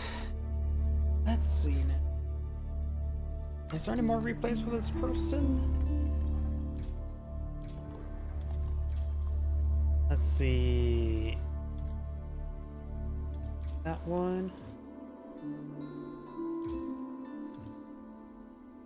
Oh yeah, now remember, got these ones I may have viewed. Let me just see if I've casted this one.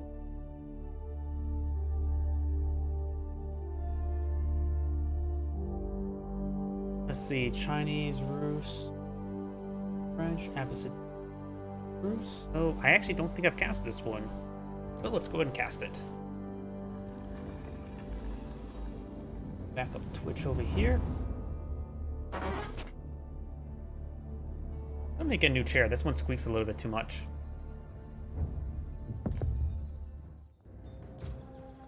Greetings everyone, and Great here. Another Age of Empires 4 replay. Spawn on the top left side as the blue Chinese. We have Sorta. Spawn on the bottom right side as the orange Rus. We have Liquid Demu.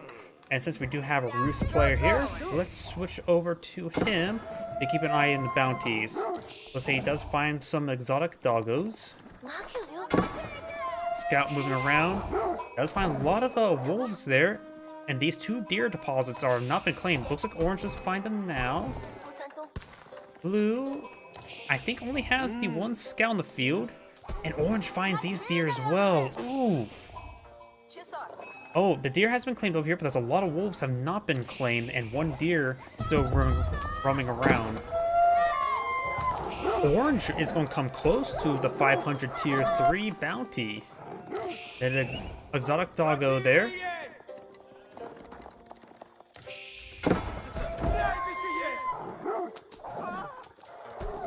And now we'll get up to 370. Each boar provides 75. It does find another dog there. Each boar provides 75, which means if orange claims both of the boar on the map, he just needs to claim one boar. If he claims one boar, he has enough for his tier 3 without needing to go to the high trade house. I think he is going to hunt down that boar now. I see the villagers push way forward. Yep. And there we go. That's his 500 trade bounty. Let's just go ahead and just slow down a moment. Got the 520 there. Yep, he has his full 500. Oh, militia push on forward. They get gunned down. So orange does not have to go for the high trade house. Even though high trade house still provides a good amount of gold income because it has a massive radius for a hunting cabin, as well as provide some deer for extra gold and food at a better rate than a farm. He doesn't absolutely have to go for it to increase his bounty. He does have 3 scouts on the field. Blue has only 1. Looks like both sides are not being aggressive. We don't see any early stables here for some early knights. They're being annoying there. He didn't have to pull these guys off the line. Scouts have 1 melee attack. He actually does set a blaze there. So by him withdrawing from the region, he actually did receive more economic damage there. But we do now have a second Townsend now blood on the field for the Chinese player. Blue scouts right there. Orange scouts still roaming around. They can still at least be annoying and scout out everything for him. Does find this villager. Gonna be shanking him. The villagers go inside to fight back. Stand up to your bullies, man.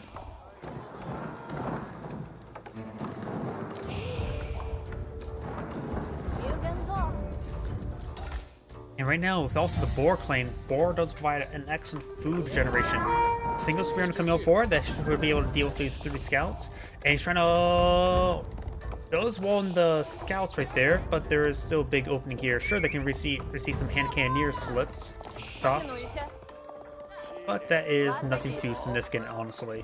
Honestly, if you lose a scout, that's not a huge issue. They're nice to keep around, that's for sure.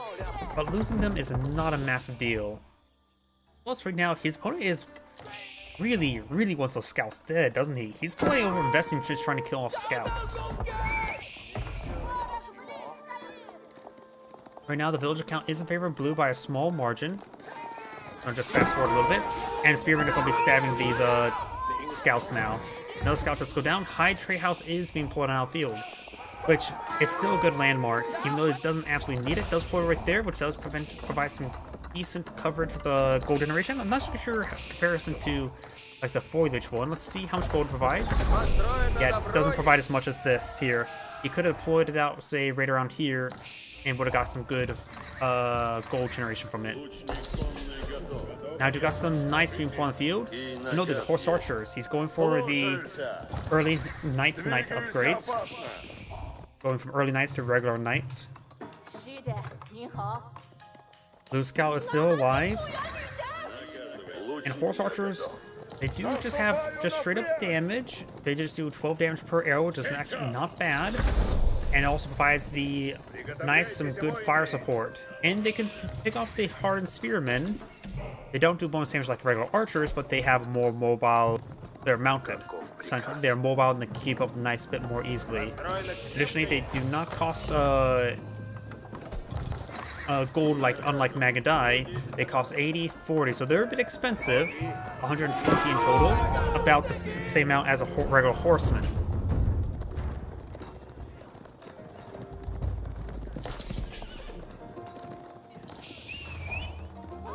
Orange does have a scout here. He has rebuilt a scout for spawning purposes. This outpost has not been completed. There's not enough space there for all these villagers. Does get some good shots there. Does take out one of the villagers. And the knight does take out the scout. Orange now going for a forward line of palisade walls, trying to prevent his opponent from flanking around.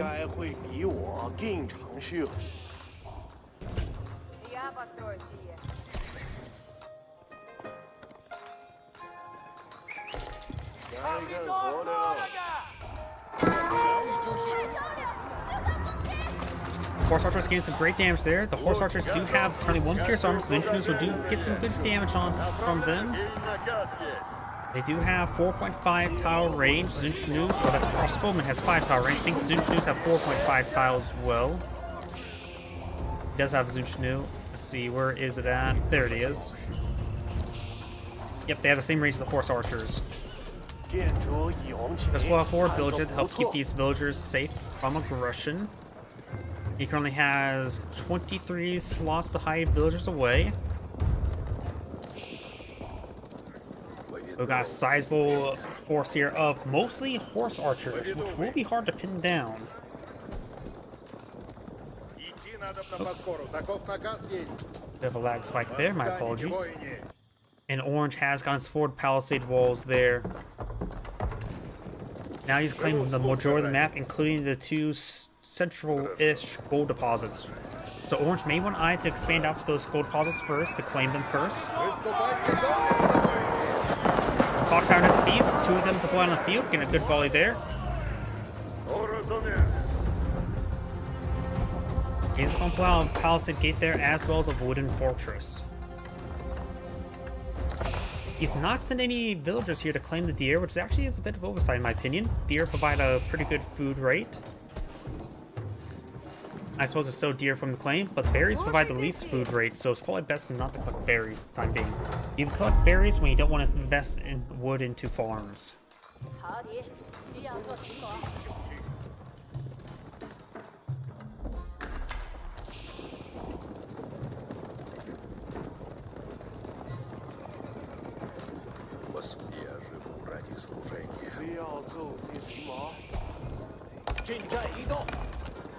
We got 3 Clock Tower Nessa bees, which can do some good damage. These horse archers do only pierce damage, and the Clock Tower Nessa bees do have 20 pierce armor, so they would do 1 damage each. The Clock Tower Nessa bees are a good counter to those horse archers. And since they're Clock Tower variant, they do have extra health to withstand more arrows. Got this monk push away forward, trying to claim some relics. There's no relic over here, so whatever relic he's trying to get has perhaps already been claimed by the Chinese. Oh, there's a spring gold there. Very nice. Clock Tower spring gold.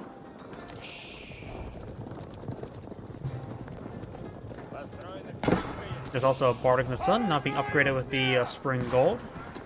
Get some damage there. You've got a granary here. He's trying to break it down. Looks like all relics have been claimed with map. If I look down here... Wait, Orange claimed every single relic. Oh, crap.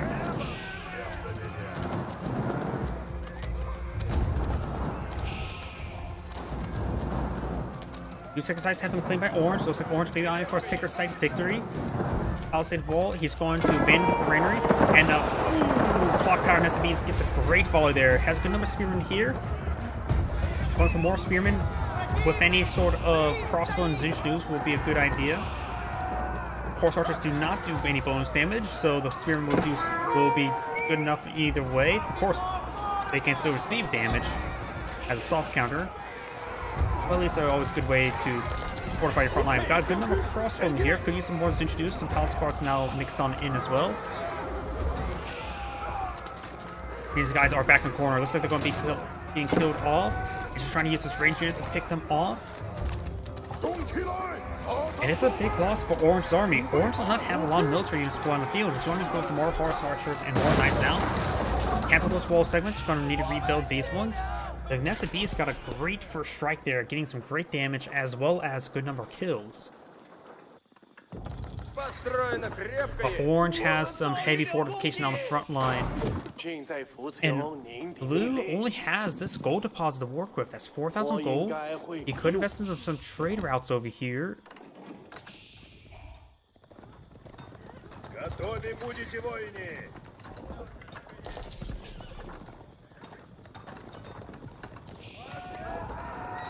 Keep now trying to be deployed on out.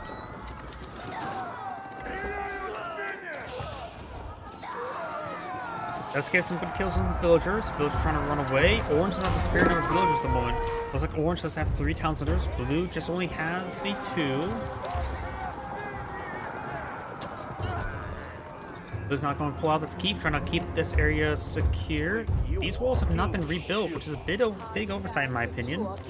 Going for more granary placement there. He does have this area at least secured with up villagers, so he could go for some markets over here and start getting some trade. I think he should go for that sooner rather than later. Since he has maintained loss of field control of the map, he may have to go a bit more aggressive in his defense, and then go for some trade. Though he's trying to build some battery ramps, he's trying to break this contain. There's a good number of spring golds here now, 3 spring golds, but he has already preemptively built some spring golds as well. Battery ramps push way forward, which will receive extra damage from the spring golds, but also may be good for if they absorb shots from the spring golds to allow him to focus him down with his own spring golds to counter engage. Battery ramps push way forward, very nice. Do not got the boiling oil upgrade as well. Trying to push on forward with his spring golds. Spring gold goes down for both sides. And these are clock tower spring golds. They don't sustain any additional shots there from opposing spring golds. Spring golds do 100 damage. No, suppose with 20 pierce armor, they could withstand an extra shock. Just barely though. Got 4 spring golds here. These battery ramps will claim this keep. This wooden fortress will go down as well.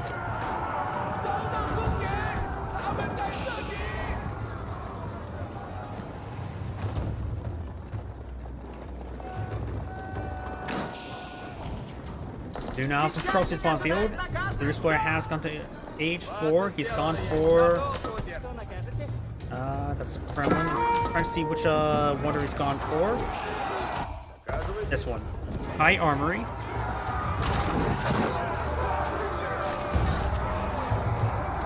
Spearman gains some damage on this horseman. Does have wooden fortress there. It has an upgraded arrow slits. A lot of these palace guard and spearmen are going down. Need some more of them. Trolsey, they're hand cannoneers. They don't care what they shoot at. They just do big damage either way. These horsemen are pushing way forward, trying to engage, but this granary is not up and going just yet. Battery ram now seems to fire there. Some of these spring balls getting overran. Does take out some of these horsemen. Does take them out. These forces are engaging. Needs to get these guys and villagers away from them. Also, I would take them and camp this trade post there, just deny any trade. There also is a gold vein up here as well, so Blue needs to claim it soon as well. Blue does have enough gold for aging up, just needs more food, which is sometimes easier said than done. And he's actually now has claimed this forward gold mine there, thinks this forward keep. There's no hole past these palisade walls there. Keep now receiving some spring gold fire, as well as some horse torches. Spring gold, the Chinese keeps do have 3 hand cannoneer defense. It does pick off, which does great versus heavy armor. And they actually do 52 damage, which is a significant amount. These horsemen and even the knights cannot just charge forward. One of the layer walls there, he could actually garrison some forces on top of them as well. Horsemen pushing forward. Oh, but now we got a bombard here.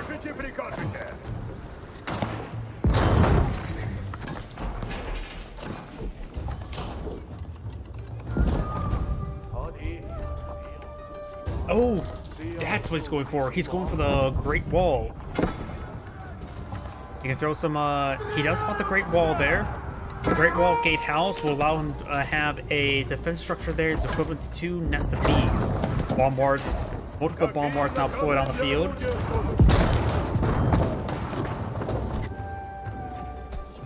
Of course, the Great Wall's Gatehouse build radius is actually really poor, and well, I could use some quality of life adjustments.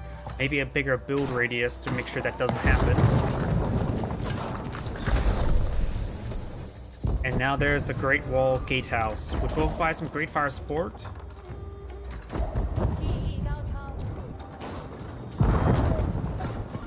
We got a large number of bombards here. We got 3 bombards. It also has a gate here, so you can perhaps break through this region.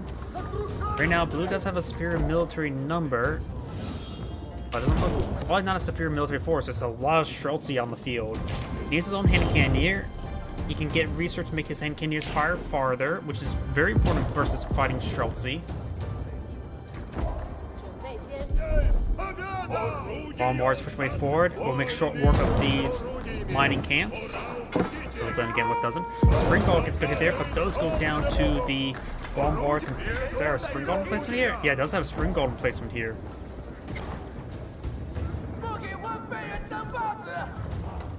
Let's now try and claim some of that stone there. There's still this gold deposit here. Doing a good job cleaning up this gold deposit as well.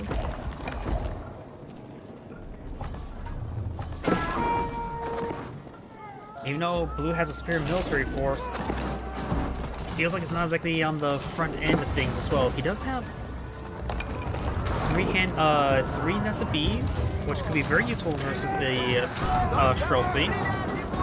And there's a great tower, the Great Wall. It has 10 range, does provide very good fire support. It really prevents a lot of the infantry units from advancing forward. Bombards do have a range of 10 as well, so it can be these bombards do now outrange the Great Wall.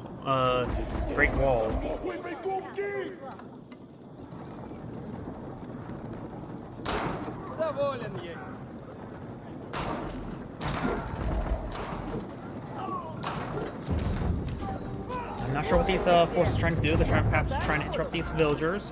Orange's massive force is now pushing way forward. Blue has a decent defense force over here. Some of the clock tower SPs are seeing some fire there from the Spring Gulls. The Spring Gulls right now have their 12.5 extended range. SPs are seeing quite a bit of fire. The Chinese player has 12 range Spring Gulls. This Spring Gulls does get outranged thanks to the high armor technologies. Blue also has cannoneers, which is very important there. Zunchnu is also pretty good. But right now there's a lot of crossbowmen here, which are nice, but not effective versus opponent's current composition, who only has a couple armored. Could get inside the tower there for a bit of extra defense there. That Spring Gold gets annihilated. Blue's ground forces are getting whittled down by these emplacements. And I got Grease Axles as well as Battle Hardened getting Palace Guard plus 30 health. And now we also have the Pyrotechnics plus 1.5 increased hand cannon range makes a massive difference versus this Streltsy. Arctic in the Sun now seeing massive fire. This area is still very well secure, but may see a lot of batterings pushing forward. Barnacle Sun does go down. It's going to try to start repairing it up now. How was the Barnacle Sun does versus these units? It is siege damage, so it pierces the battering ram's defenses. Keep that in mind. Use trebuchets against the Great Wall. The siege damage makes it a bit misleading, but does, of course, do full damage to the battering rams. I wonder if regular SPs do siege damage, or do they? Yeah, they should do siege damage as well. Yep. Keep now receiving massive amounts of fire there. Cannoneers cross one, push way forward. Some Streltsy started going down. Massive wave of battering rams here, but they're getting picked off by the Palace Guards. This keep looks like is getting repaired on up, but will likely go down. The Great House is receiving massive amounts of fire. Needs to throw some more repairs over there. Remember, Costs only would repair landmarks, so it does have a cheaper, more accessible repair resource. Not necessarily cheaper, just more accessible in stone. Great Gatehouse receiving massive amount of fire there. He can put some garrisons on top of the stone walls as the hand cannoneers. Be a good defensive placement there.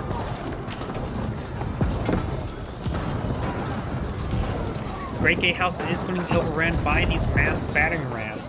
We got more battering rams on the field. Lots of battering rams. Jeez. And Blue does go ahead and back out of the game now. This is Antigrade saying thank you for watching, and on to the next replay. Yeah, the Great Gatehouse is probably one of the best defensive placement versus all those battering rams, but simply just wasn't enough. There's just a lot of battering rams, wasn't there? Oh, let's go ahead and go on to and find another player. Let's see if he has any open replays. I think this is him. Yep. Let's see. Alden the Fourth. I think I've already perused these last week, so no new replays for me to cast. Let's try this one here. Hidden. Not sure, but I haven't seen this name before.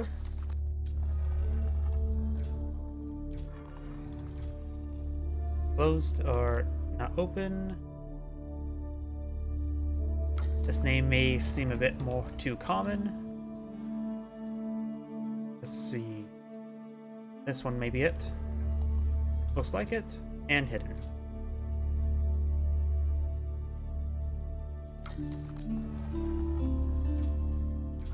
Try this one here. And we do got some recent replays. 21 minutes. Let's go and do this one.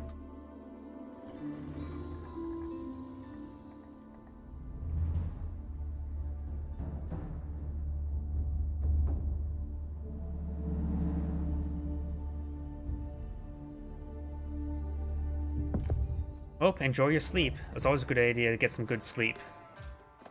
Greetings everyone, and Grade here with another Age of Empires 4 replay. So on the bottom right side as the pink Mongols, we have a foreign name. So on top left side as the yellow Rus, we have Lucifero NN. Let's go and switch out of caster mode as well, because whenever we see a Rus player, we gotta make sure we see the bounties. I always call it the fur trade, only because I'm from the United States, and the fur trade was relatively big in the early 1600s. Looks like Yellow does find a handful of exotic doggos, has 120 bounty at the moment. Another doggo does go down. He's fighting a lot of wolves. Does claim, now starting to claim up these deer. This deer is being claimed by Yellow as well. Pink has not found them. He has not gone for. He has got a horse, a stable out in the field. But it looks like Yellow does find a lot of deer. And this deer has been cleaned up. There's another wolf there. He has this tier 2. And now after getting this wolf, he will have 2 or... Oh, actually right now, if he kills off both 4, he'll get up to his tier 3. It's very important, which increases the villager food gather rate even more, as well as provides more free gold. We got these horsemen charging on forward. They're just early horsemen. They only have 1 pierce armor this time.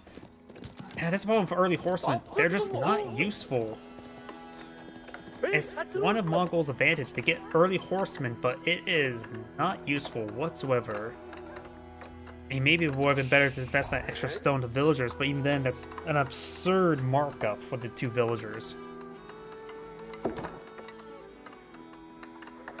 Yep, while a lot of this stone stuff only costs 50% or 100% more in stone value. Deploy out times 2. Villager are times 4 markup, costing 150 stone. A lot of Mongols' benefits are just not that impactful. And now the Rus right now could just pull out some early knights and hard counter all the swordsmen. Not swordsmen, horsemen. Got more horsemen now being deployed on the field.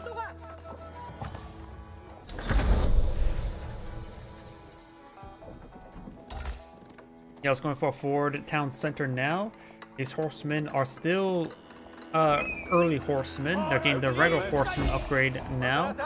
Scouts trying to engage them. Got these horsemen now. Does spot the villagers, making some good kills there. But the problem is, against Rus, they get militia. And the militia could do bonus damage versus horsemen. Does get some kills there.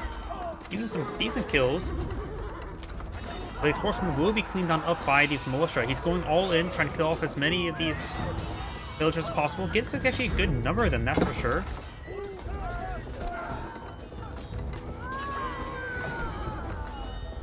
Most of the horsemen are down. He does take out a good number of villagers, which will give the Mongol player some time. Does pack up the market as well. He's going for got the silver tree over there. He's going aggressive with the raid. Of course, it will take a bit of time for this stuff to reposition. It's going to take a significant amount of wood and gold. Khan is now being chased down by the scouts. Scouts do bonus damage versus Khans. We got the militia here, and the militia almost takes out the Mongol, or the Khan. Got some horsemen here. They're severely wounded. There's a lot of militia in the region. And now the militia are starting to expire. This horseman's down 5 health, can be focused down by the scouts. More horsemen are being poured on the field. He's investing heavily into those horsemen.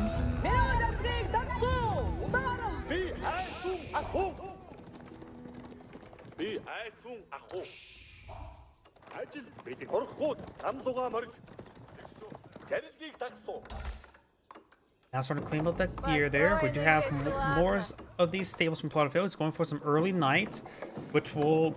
It's really hard to counter early knights as well as royal knights. You can use spearmen, and that's your only way to really fight. Of course, superior versus the horsemen, as well as among other things. Does use a speed arrow there, trying to close in on these scouts. They are, of course, very expensive. But since he already has a second town center out, he should be able to recover the village count quite easily. Finds a good volley there, and that wounded horseman takes out, had only 5 health remaining. And his horseman is still trying to pursue this scout. He's not going for some spearmen. Let's get some hits there onto the knights. Now he's got these guys staying to fight. He does spot the silver tree as well as the outpost. The Yalm network is very important to help improve the speed of these trade caravans. For the early knights, they can just go to each corner and keep the Mongol on his toes. The Mongol player at this point in time needs to basically pull out spearmen across the entire route.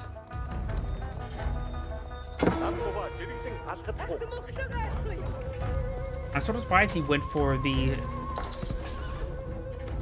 caravans so early against the Rus. Rus's early knights are a massive threat to those trade caravans. And there we go, we got this one here. He does upgrade this to arrow post there.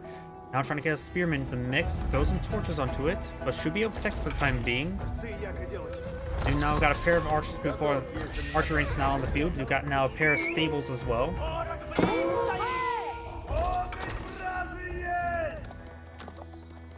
Has a outpost there? Okay. Not sure why. Maybe trying to protect the relic.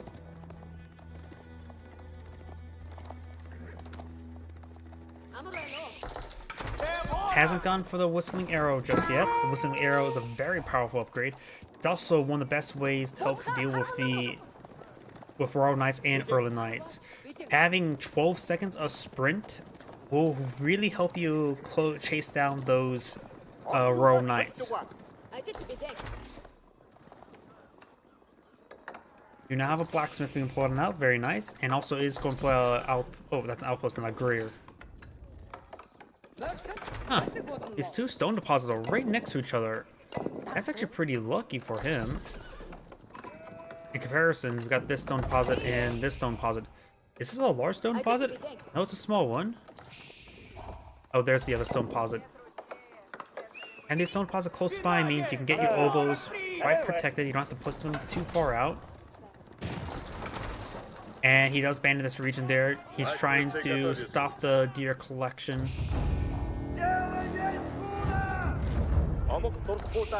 Another Greer there. He's going to try to claim some berries.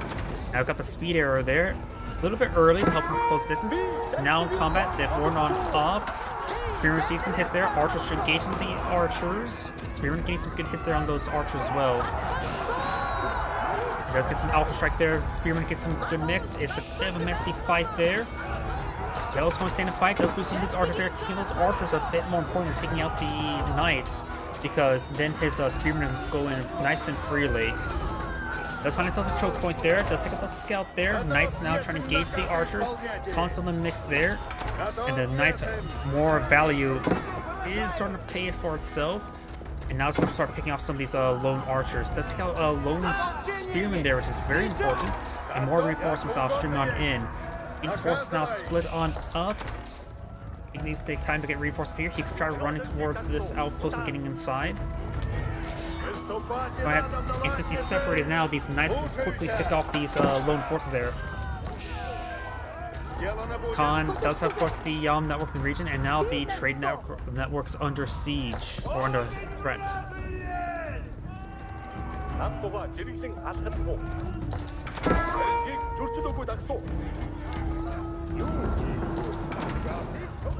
We got a handful of spearmen here.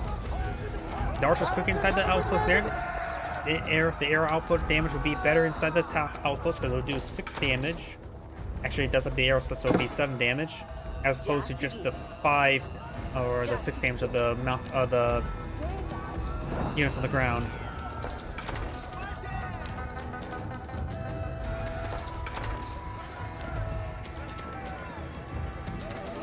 Right now, Yellow has a significantly larger force there.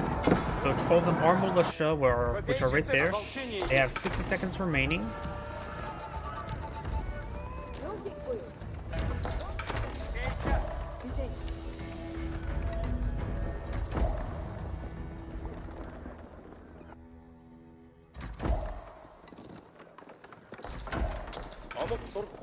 Militia now advancing on forward. They have 40 seconds remaining, and it looks like it's forced engaged. Archers do bonus damage versus militia, but militia do bonus damage versus these horsemen. Does use a speed arrow right there. Of course, there are arrow slits here.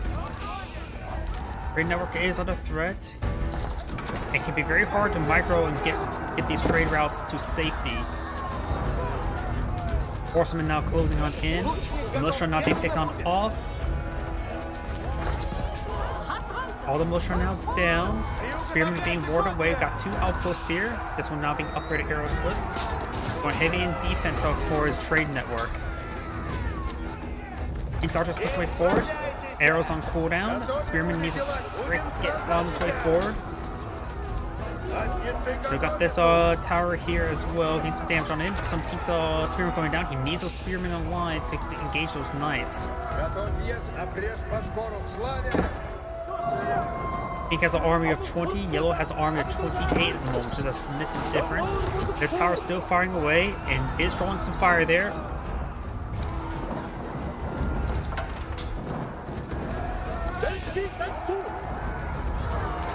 I don't like Mongols' control, just seems not as great. Going for another tower here. These villagers need to get on out of there. They're about to get overran. Outpost has been destroyed. This one does get canceled. Trying to claim up some berries. Military count is 29 to 30. And now we got these knights trying to push on in once again. Defensive arrows are doing some damage. Do have a base damage of 11, so do decent damage versus early knights. by himself, but it's just simply outnumbered. Spearman doing the overround there. Khan trying to push straight forward. It does use the arrow upgrade there, which does apply continuously even when the Khan's down, but only lasts for 5 seconds. And this is why I believe the whistling arrow research is very, very important. Because giving these guys 12 seconds of extra arrows at faster reload speed is very, very important.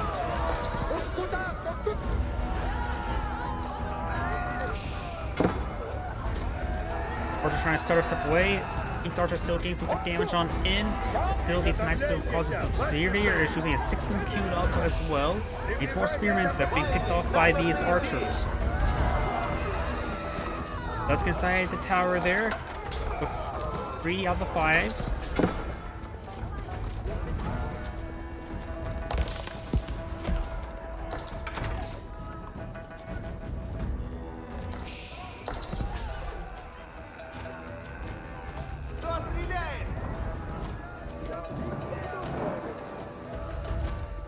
Pink also deploy out a single horseman, which perhaps draws some additional fire from those archers. But for more spearmen, very nice. Right now, Pink does have more units on the field, but Yellows have a higher quality, though a lot of it's quite battered and bruised. Going for another tower there. He's heavily investing in the towers, that's for sure. And funny thing as well, you can start deploying out towers and deploy out careers along the line. Start deploying out groups of 5 villagers out to a lot of location. It costs a lot of wood to keep that secure, as well as the traders themselves cost a lot of wood. And he's almost out of wood in this region.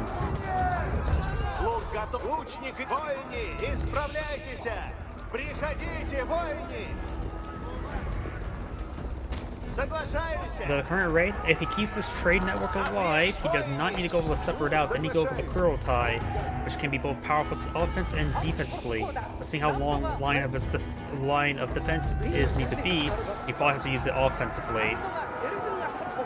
Unless he just keeps on staying in this region. Draws him towards the town center. Town center's now starting to fire away.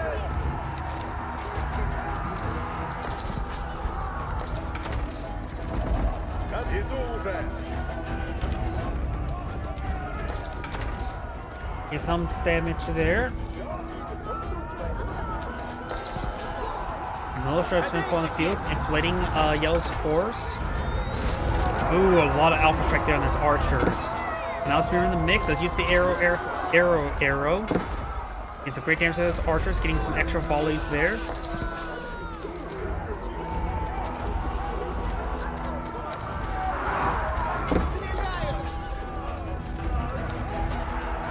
Some lone knights now pushing up forward. Pink's now engaging. A lot of Yellow's archers have gone down, allowing Pink's spearmen to get more work done. He's doing a good job of focusing firing down these opposing archers as well as opposing spearmen. And now they're all down. He only has the knights remaining, barring some additional archers already deployed out on the field and being deployed on the field. But Pink has keep his trade network up and going. He has a good number of them out on the field as well. If I take a look at... Oh wait, we can just click on over here. Of course, it doesn't always like to show. Sometimes it's still trade. You may need to get out caster vision. Speaking of which, let's see if he has any. He does have his 500 bounty. If we switch around like that, we may be able to see the. Yeah, he has 25, so he does get his tier 3 trade network. You need at least 15. But now he gets a decent extra amount of resources as well. And if he goes on pure H, he can perhaps get out some additional stones from the trade as well.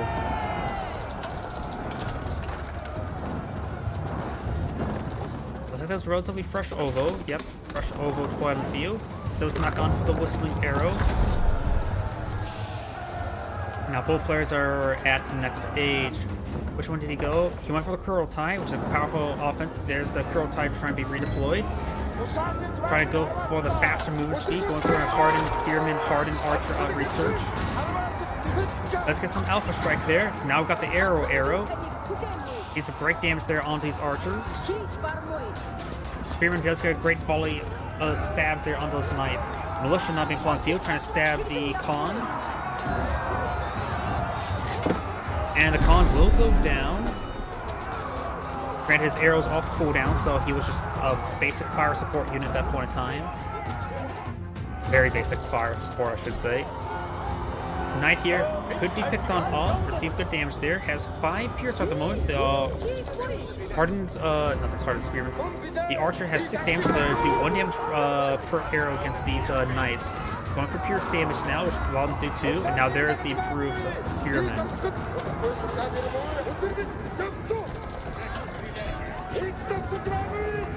Yellow's Archers are being picked on off, the reinforcing ones. Spearman now being overwhelmed. And there's the PS damage research, giving these guys double attack.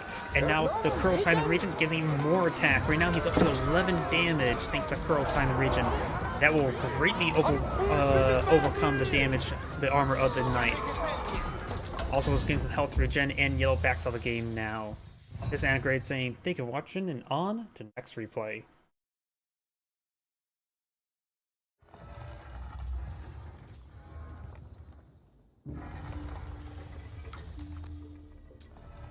It all came down protecting that trade network. If you didn't protect that trade network, you would have lost. It was very, very risky to go for a trade network against Roost like that. 18 minutes, 15 minutes, 13 minutes, whoops.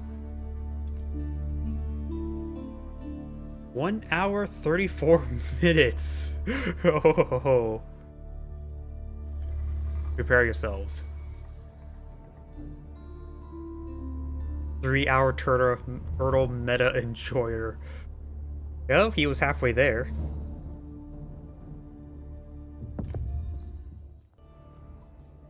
Greetings everyone, and Great here with another HBars 4 replay. Small on the top left side as the Red Roost. We have 3-hour turtle meta enjoyer. Small on the bottom right side as the Yellow French. We have Lucifro and Ed.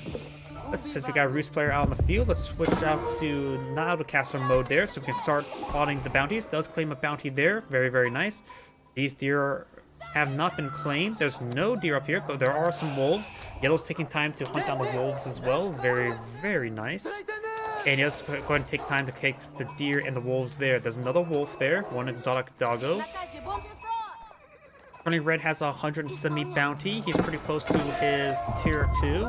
Let's find some more wolves, and that will get him to 220. And this will get him to 245.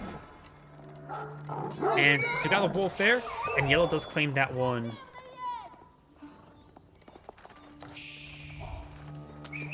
Oh, there we go. He finds another wolf there, getting up his tier 2. Of course, we got the Kremlin now on the field. I didn't have to look. Sul Cavalry takes that scout out as well. Both of them are pretty standard landmarks. Nobody ever goes to the other ones. And that should be all the bounties claimed. So they got tier 2 bounty for Red. So when we get the high trade post, and get his 3rd bounty, tier 3. For Knights being put on the field, his opponent can counter with some regular early Knights, which they are equal, barring the charge damage for the Royal Knights. Extra damage afterwards. And looks like Red Scout may take out Yellow Scout. 1 shank away from death. Get some damage there. Red Scout will spot everything here, of course. And now we've got another township being pulled up by Red. Red is not going for a stable, he's going for some barracks, likely for some spearmen. And this township has been built.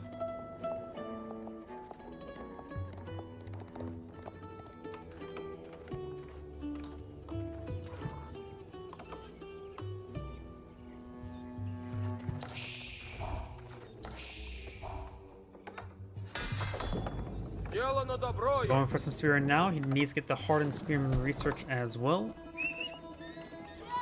And Yellow's now going to try to claim some of these deer. Alpha strike onto Red Scout there. Very nice. And the Yellow Scout's also helping him out. Red Scout down here. Yellow's claiming up some of this gold. And now we do have a wave of militia pushing forward. 6 militia.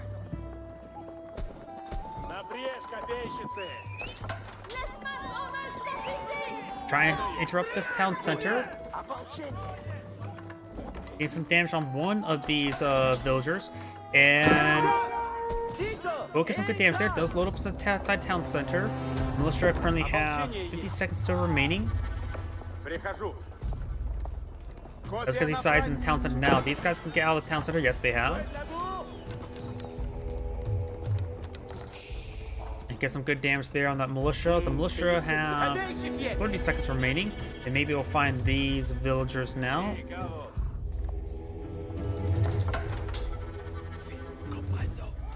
And he should not be able to torch down that mining camp in time. He decides not to finish it off. Though I suppose for 20 seconds remaining, could potentially get it down to the point where it needs to be lit.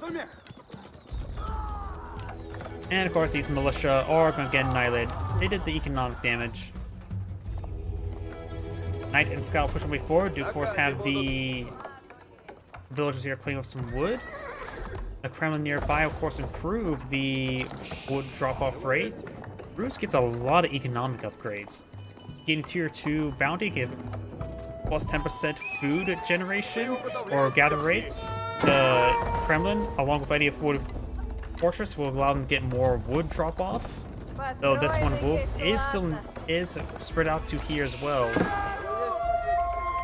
As well as they do get some passive gold generation for all their hunting camps, as well as killing for the poor.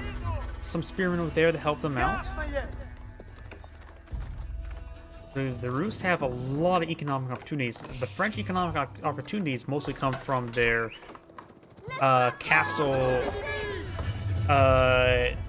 production decrease, but that is of course in Castle Age. Of course, the School of Cavalry gives them a massive power spike along with the Royal Knights, able to herd the opponent, preventing from offense. Though right now the Rus player is just eyeing for more defense. Got some spearmen here.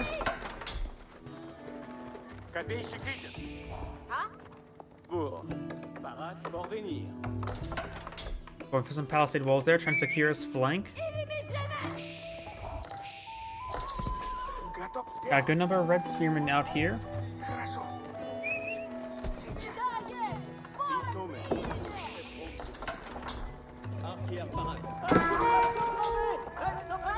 And their scout does see some fire there.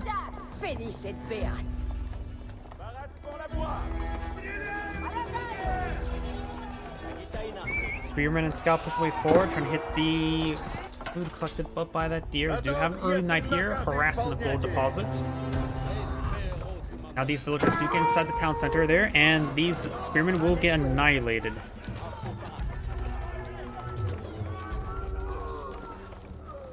Scout still alive, but barely. Does have some health regen.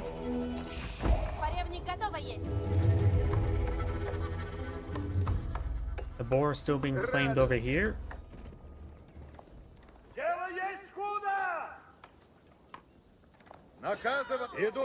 Takes out a villager there. Very nice.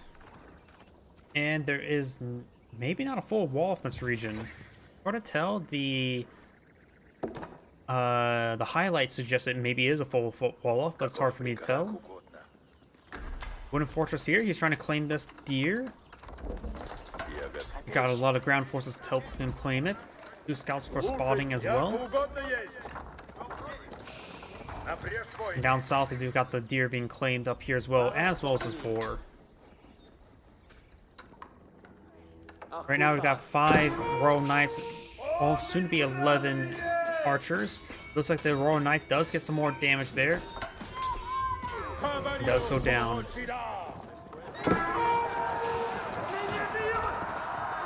Get some shots there, taking out some of these forces. Does not take out one of the scouts. Keeping both the scouts alive is important for us, just spotting purposes. Our Red's early knights are dancing around. The Royal Knights are trying to pursue them.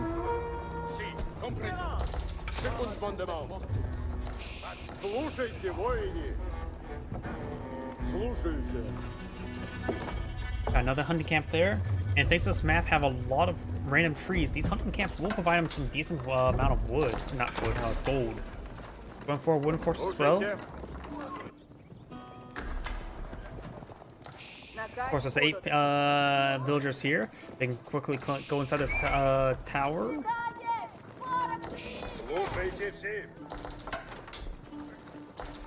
A nice mix of a force here.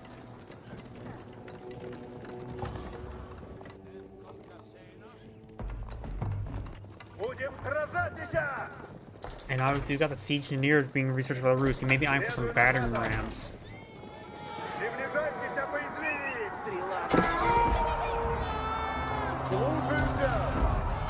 Spearman push away forward, trying to get some damage on in.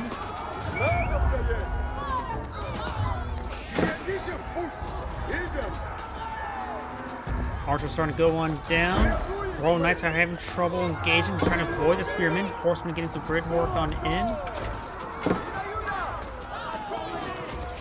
And it looks like all these archers have been separated and does get overwhelmed. Royal Knights or early Knights not turning forward, able to get some good damage on in. Council is still firing away. We'll be able to pick off some of those archers now as the rest of the force starts moving away. Yellow's archers starting to be picked on off, getting more Royal Knights being put on the field. And at this point in time, Royal Knights are quite wounded, so going for the chivalry research in order to get some good health regen wouldn't be half bad. Does get some alpha strikes there on the Spearman. Spearman does go down there. Reds reinforcing while pushing way forward. No, yeah, we do got a big wave of militia being deployed on out. There's the militia. It just got deployed on out. And right now, looks like the French player is eyeing to age up. He's asking the French now to age up. He's going for the Royal Institute. And right now, going for the Royal Institute will allow him to go for the early Royal Bloodlines, which gives his cavalry an absurd health advantage, making him very hard to kill. Battering ram now deployed down the field. A lot of his force, he did a general A move there, and they split themselves up. It was actually a bit of a problem. The militia needs to also start really pursuing these Royal Knights. Royal Knights do back up to a choke point there. Does have a handful of defensive archers here. Royal Knights are quite wounded. And Red's battering rams now battering down this town center. The militia we're seeing drawing a lot of fire there, which is pretty good for Red. Royal Knights and archers now trying to push them forward, trying to counterattack.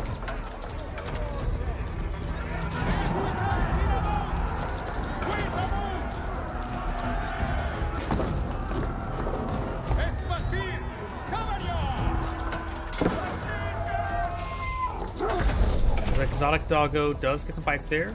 And looks like the French player now has gotten his Castle Age, going for immediately for the Royal Bloodlines, as well as his veteran Royal Knights, giving his Royal Knights up to 310 health, which is quite absurd.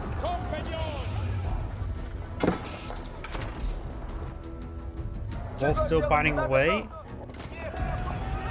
Royal Knights charging, early Knights charging on forward. Royal Knights soon be upgraded. They would also stand to get this chivalry upgrade. At this point in time, they've been so low, a lot of them have been wounded. It's like it would provide some good value. Right now, it's a big dance off, and the wolf does get cleaned on up. They're right now just trying to claim some berries. Also, just charge on forward as well, trying to torch down one of these houses. And does save the house from being set ablaze.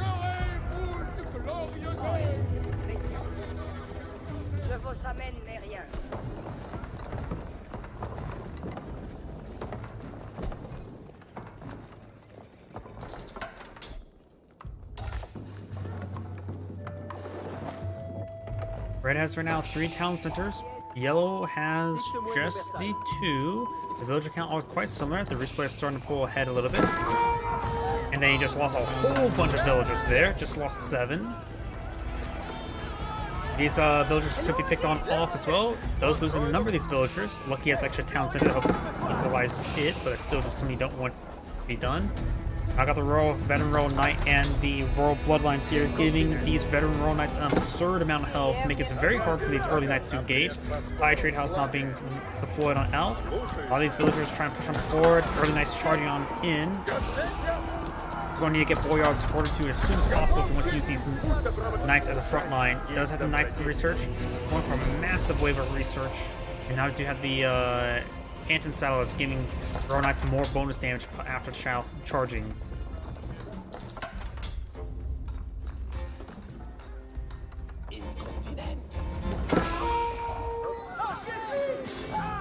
These villagers having picked on off as well. At spawn as well, if you start pulling out everywhere, these cavalry will start chewing you all up.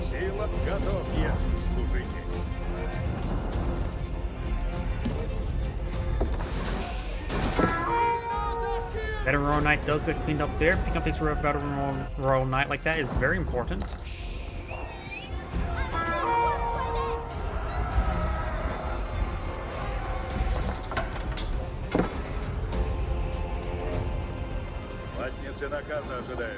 We got a big wave of spearmen and archers here. The archers have been upgraded veteran to do 9 damage to them. The Royal Knights only have 5 pierced armor, so they'll sustain 4 damage per arrow, which is a decent amount.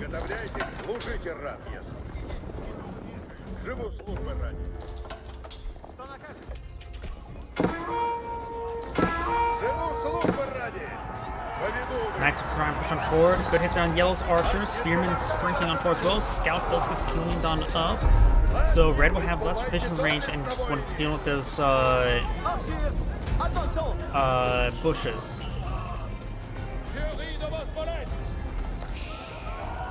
I hear some more of the we got priests picking up these relics now. Very, very nice. High trade house has been put out over here, giving 155 gold per minute.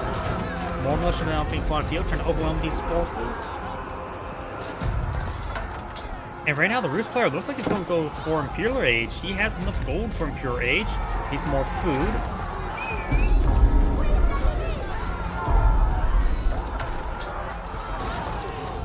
Archers getting as much damage as they can on in. We got a handful of spearmen in this mix, as well as militia. Crossbowmen being pulled on the field, trying to be overwhelmed. This Royal Knight still throwing some torches. Right now, Red does have a superior military force, but slightly bullied by these militia. Apparently, each individual militia is technically cost 100. Can't garrison.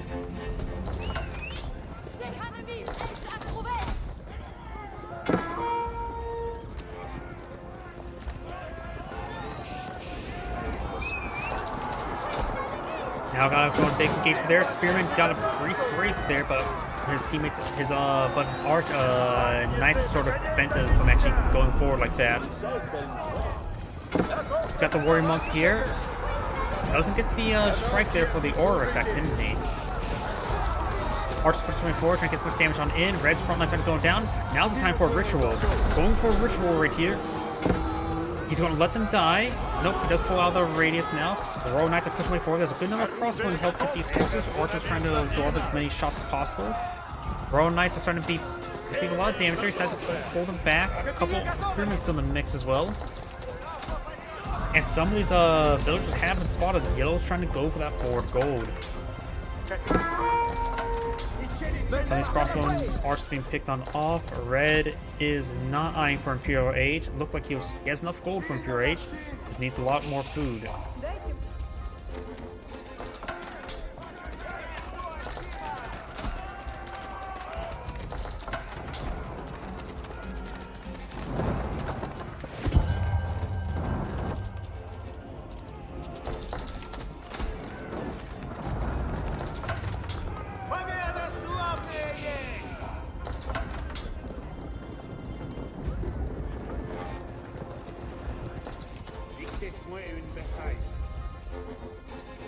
We do not have a keeping employed out by Yellow, which does of course give him cost reductions in all these buildings.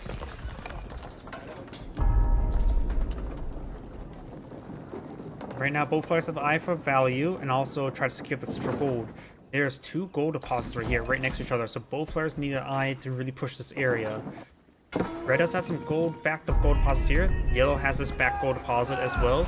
These early Knights don't appear to have got any villager kills there. There's no stone remaining there.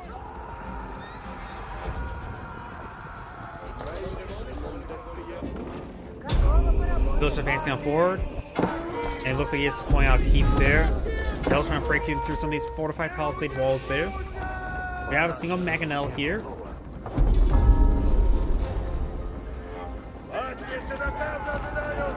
And I do have a Chivalry being researched as well. But it doesn't have a whole lot of Royal Knights left on the field. 11.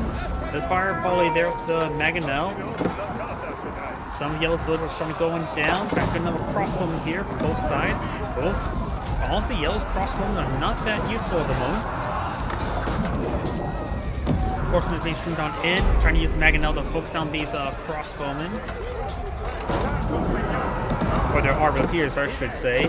They could actually deploy the passive. They do also have one inherent pair of melee armor, hack armor. And the Mangonel on the field.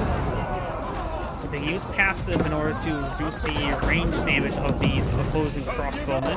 Mangonels do siege damage, so it is a different damage type there.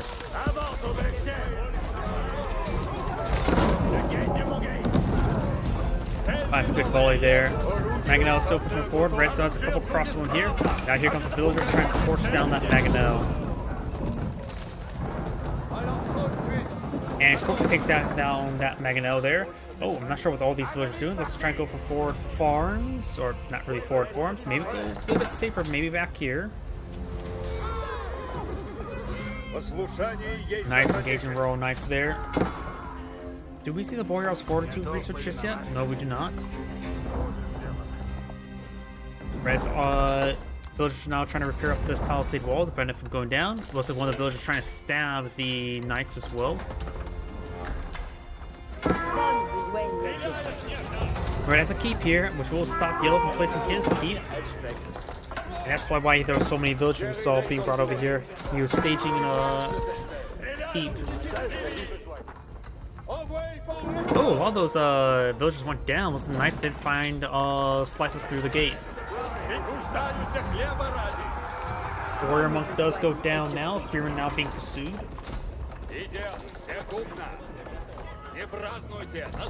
And now we've got the veteran horseman research for Red. Wooden forces not being set on up. Maybe get on the garrison inside just to fire some arrows against these guys. It'll take a bit of time for this fortified palisade gate to go down. There's a springboard replacement in this fortress as well.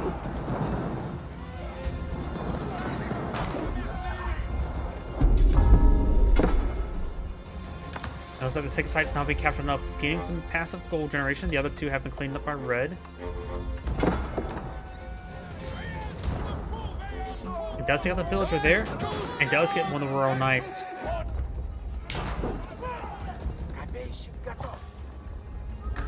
Wooden Fortress does stay alive, trying to repair it up now. Do now got this outpost here. That outpost is probably primarily trying to spawn into the bushes. Some of these villagers will go down, but the spearmen will go down as well. Red does have a spear number of villagers. And these spearmen will quickly get overwhelmed. Oh, those are horsemen as well. A couple Royal Knights. Good hits there onto these villagers there. Looks like he does not get Loom just yet. Maybe a good idea to go for Loom to prevent the Knights getting extra damage on in.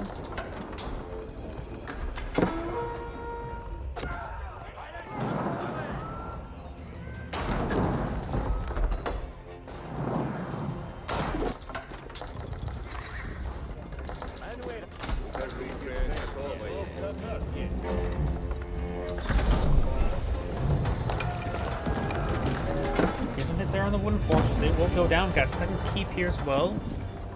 Some of this gold has been claimed. 2,400 out of the 8,000. Wooden fortress does go down now. Keep has now received fire. Got multiple trebuchets now on the field. A lot of crossbowmen here, but these are a lot of horsemen, which they count for the crossbowmen. Up here, we got these horsemen advancing forward. Couldn't get these guys inside the town center. And no response here. He's going to lose a lot of these villagers. Horses want to advance forward. We got these horsemen charging forward as well.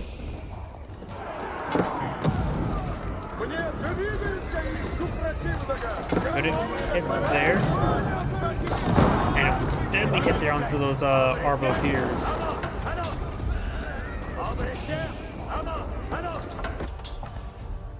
All the villagers. Oh no, he does save some of the villagers there. Mangonel finds a great hit there on the arbaletiers. Archers pushing forward, pushing forward. Destroyer has gone to the next stage. We do now have the red palisade on field. which is a Arbalest emplacement, where instead of getting extra arrows, it gets extra Arbalests. And fires like naturally, what, 3 Arbalests? Maybe 2 Arbalests? Not Arbalests. Spring Galls. Replace all the times it's an Arbalest with Spring Galls. Convoy Trebuchets do get overran there. Horsemen still engaging. I think the keep go on up. The Red Palace.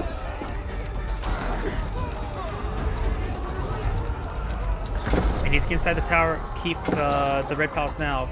Though they are technically called Arbalests. And anything could garrison inside would do some great work. Though stuff is based on machine gun. May need to work on a sound design or improve that. Play a sound action upon firing. But this keep is getting battered down with the Arbalests, the Arbaleteers. They do range damage, but they do 62, so they does 12 damage per Arbalest, so it does rip apart this keep.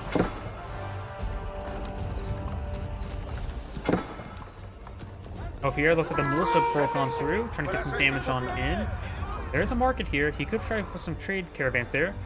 You also got Red try to go for some walls here. This keep has been destroyed, but do now have some counter with trebuchets. You have to engage with trebuchets. Looks like all the villagers may went down here, trying to go for defensive keep over here. And it looks like the militia have either expired or died. Right now, Red has 129 villagers versus opponent 119. And now Red Palace is now seeing some hits from the counter with trebuchets.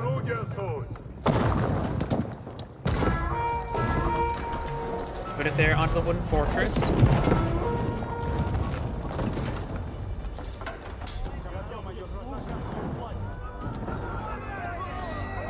And some damage there. The Kremlin has a basic arrow to fire out with. And now Red Palace will see massive amounts fired. But since it's a landmark, it uses wood to prepare. Fires a shot there with the bombard or the cannon onto the keep. Falconet does go down. So we've got now the elite horseman research. Now got a lot of Arbaleteers here. All these villagers are going down. Horsemen trying to gauge the horsemen. A lot of elite crossmen here. Of course, they won't do well versus horsemen.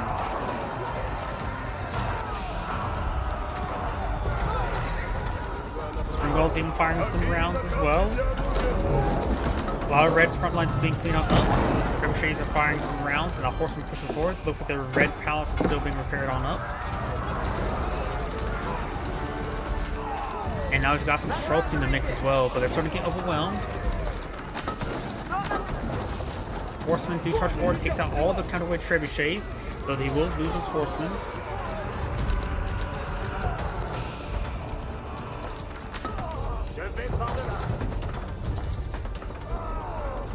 Now going for another wooden fortress there. Right now, Red does have more villages than his opponent by a small margin, but of course that does mean at this point in time he will be feuding with a smaller military.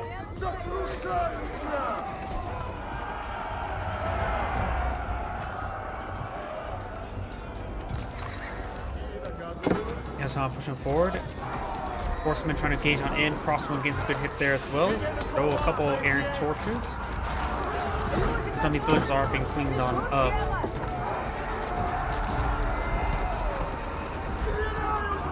He may have gotten the increased rate of fire research there for the Arbaleteers. Ooh, great hit there by the Maginot. More Maginots going to be caught up by Red. That's going to be deadly. Ooh, massive damage there.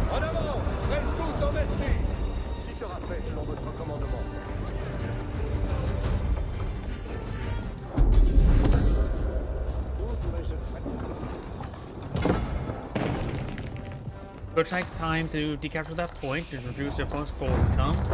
You now have a mine camping plot by yellow as well.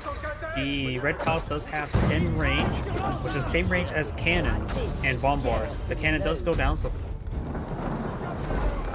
fortified palace gate will go down as well.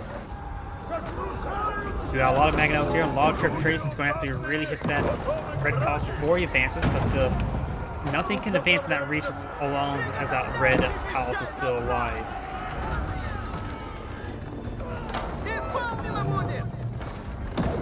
Red palace now receiving some fire there. Yellow's pushing forward with a lot of these horsemen there, trying to take out some more villagers. Red palace is being repaired on up, and Yellow is claiming this gold in the front line. Yellow is very low in gold. Going for now the chemistry, incendiary arrows.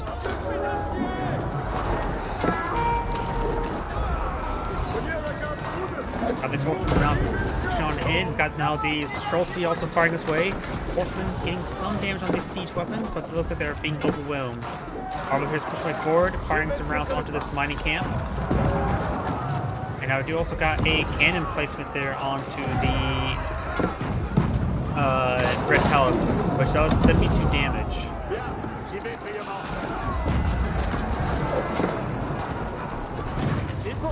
Here's Fancy Forge trying to get some rounds onto these villagers. He does have the Fortress upgrade, or have improved eyesight. He could go for the castle turret there, increase the damage with the defensive arrows as well.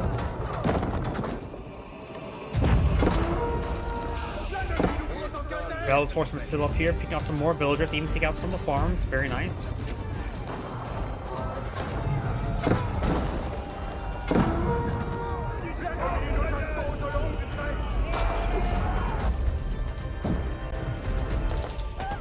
Let's get some damage here. You got the university here, trying to go for biology as well as some senior arrows for himself.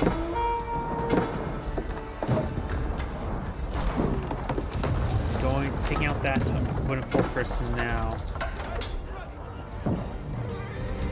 Horsemen are now falling on back. He has repaired up the Red Palace. He's going to need some more wood and well, some more gold. He's trying to claim this gold here. The gold mine over here has been cleaned on up. I don't see gold here. He's now going for some trade caravans, so he's down to trade. There's some unused gold deposits here for red, so losing the forward gold is not a huge issue when it comes to gold reserves. Taking out spring gold there. A lot of Mangonel shots there. Rolls and misses there. Taking out some of these horsemen there.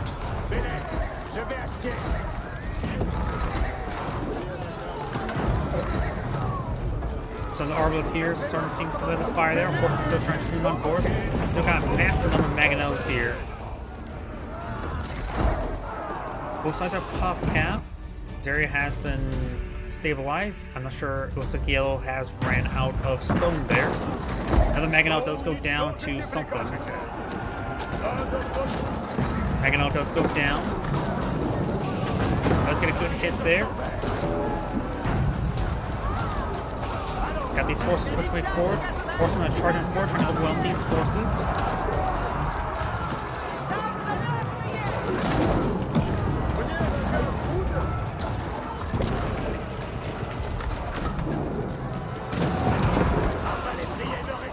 A lot of the siege weapon has gone down for red, but he still has a 2 trebuchets engaged the Red Palace. Red Palace, of course, has a lot of good defensive capabilities. Got more spearmen here. Mangonel is still alive here.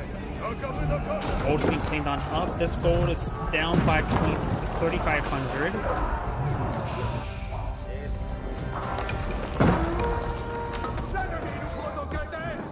And also this horseman is now trying to escape on out of there.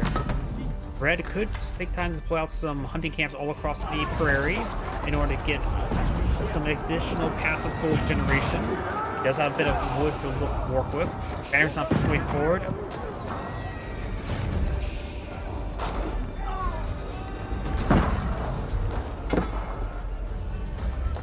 Gonna repair it on up. And enlistment incentive, so this is probably a very important resource to go for, as well as bowling oil. As might as well put another spring gold placement. Why not? Just going for our defensive keep there. I think both players are going to try to eye flat stone. Horsemen now charging forward, trying to kill some of these siege weapons there. Arbaletiers fires a volley there onto the mining camp. It's a battering ram. These lone battering rams can do some good work. Up here, I've got horsemen engaging horsemen. Looks like Red's horsemen will win out. Готов наказ! Жду наказа! And now I do got some random hunting camps being deployed on the field to try and get some extra gold generation. High Trade House does maintain the gold generation when it gets wood, unlike hunting camps.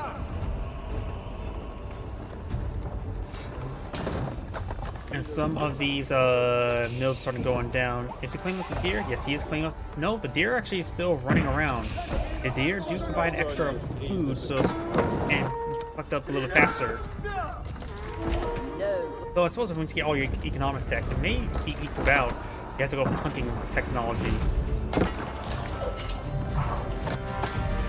Battering does get destroyed off there by the horseman.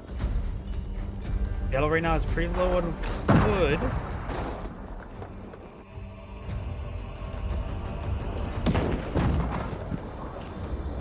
He has a good amount of gold and food at the moment, which are the gold is the most important resource.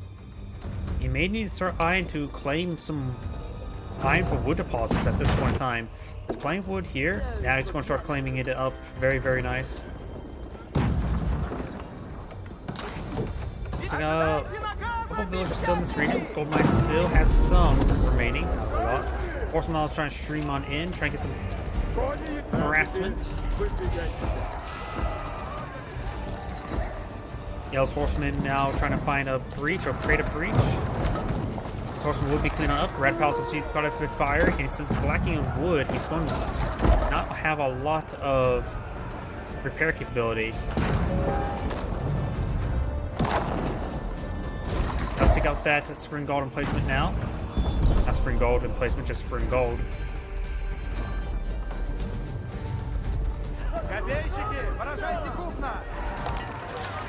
That cannon placement there and enlistment incentives. You'll see it's actually walled in that wood there, just claim it. Horsemen trying to clean up the horsemen. And now here a lot of ferocity in this region, able to hunt down these horses, no problem. Up north, we've got these horsemen now trying to harass these villagers. The Red's horsemen will be focused on down. Villagers starting to get hit as well. Got 3 mangonels here, a lot of Streltsy. Streltsy like to shoot everything.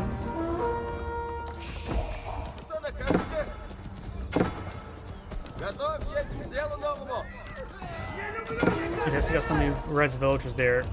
But right now, both players' food generation is perfectly fine. It's every other generation. We got a cannon placement here, going for a fortified outpost now. Trying to clear the central sacred site.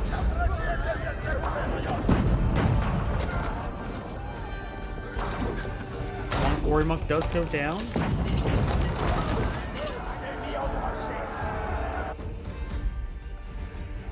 And yeah, this is definitely not one of those villagers in that region. You could actually delete some of these walls so we can break through in this region. Of course, there is a town center here, and it provides some defense. And it looks like these markets are trying to pull out more trade caravans just out of population space. These horsemen are getting cleaned up by the various castles.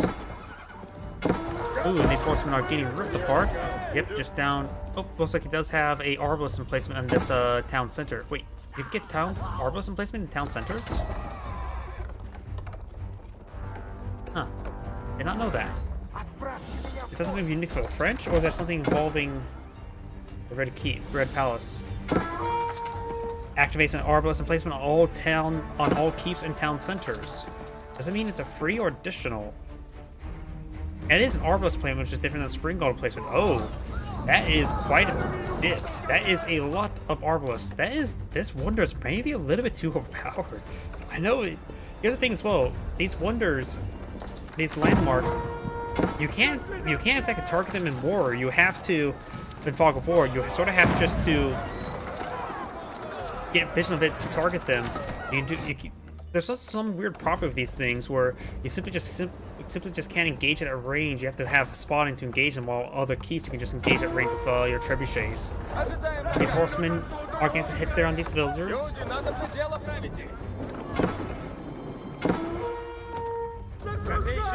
There's a line of stone walls here for yellow. He could put out a siege tower to get on top of it. I won't be able to get down from that.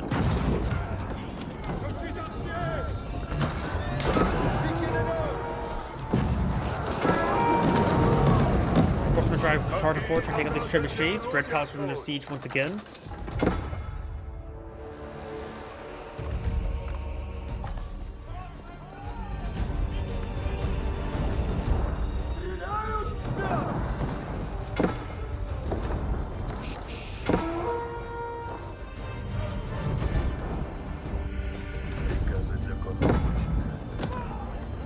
There's a still good amount of defense here. He's trying to go for a spring gold.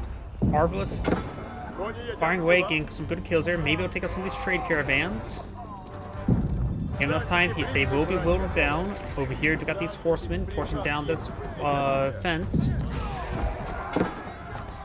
The Arbalest emplacement also does range damage, not siege damage. I try to make sure.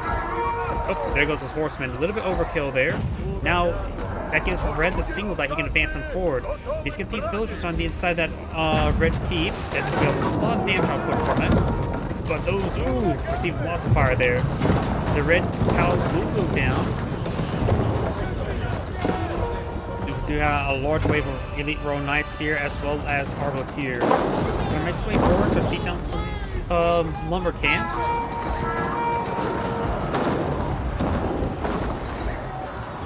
Battering rams still push way forward. Royal Knights charging forward, trying to deal with Streltsy. Oh, there's a lot of Magno hits there. Find some great hits there on those Royal Knights, but they do have a lot of health to work with. And Streltsy will come taking them off, find some rounds there on the Arbaletiers, getting some great hits on the Arbaletiers.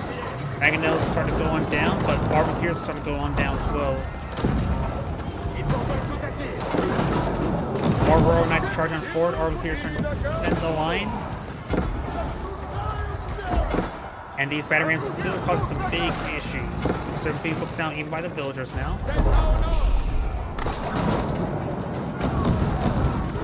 Gale's going to reinforce with a whole bunch of Royal Knights. He's going to go full Royal Knight spam.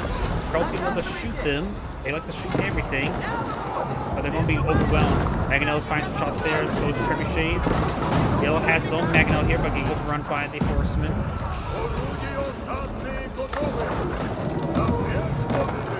Down south, we got more horsemen here, but we've got the Royal Knights engaging with the Arbalest emplacements, getting some great damage across the front back line. Royal Knights are starting to break on through, or starting to overwhelm these horsemen. We've got a line of battering rams.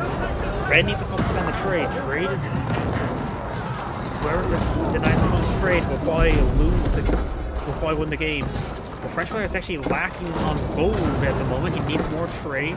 They'll have a very, very large reserve of food and wood. And makes me go for a wave of horsemen. Just throw everything at the moment. Barons do take out some of these capes. Pick up from the central site wouldn't hurt.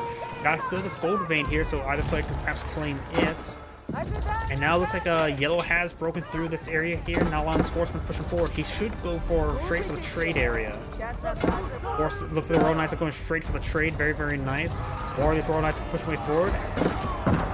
Going not any horsemen. He has plenty of wood perhaps for the rest of the game until he gets going out a lot of siege units.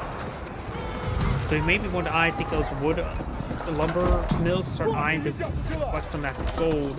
It looks like there is a defensive keep here, and looks like none of these traders will go down.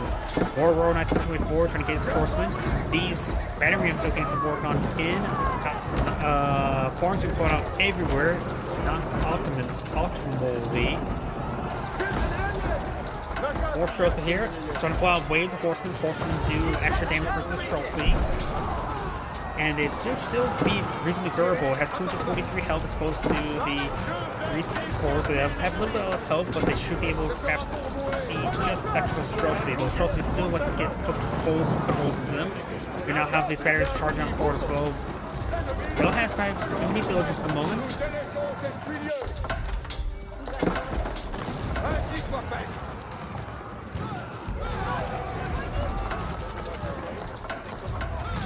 We're also getting some great damage here, and there's not the double time there, but the static deployment.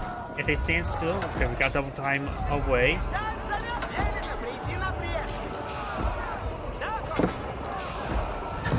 putting some rounds on those horsemen. Arbaletiers now engaging.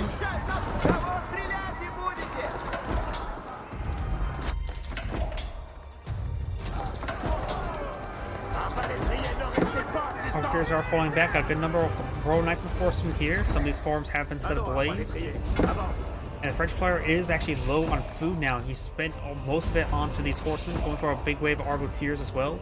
It's these Streltsy, so going for horsemen and knights will probably be a little bit better. Trying to close on in. Streltsy do have a decent melee attack as well.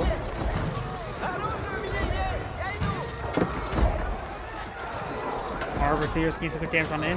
The horseman getting annihilated, going for Mangonel. The Mangonel is very important. There's also this group of spearmen there. Gets a great shot there onto the Streltsy.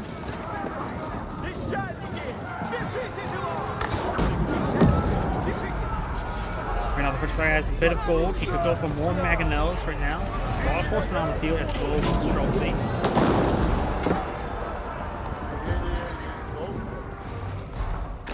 Okay, we got some extra mills over here.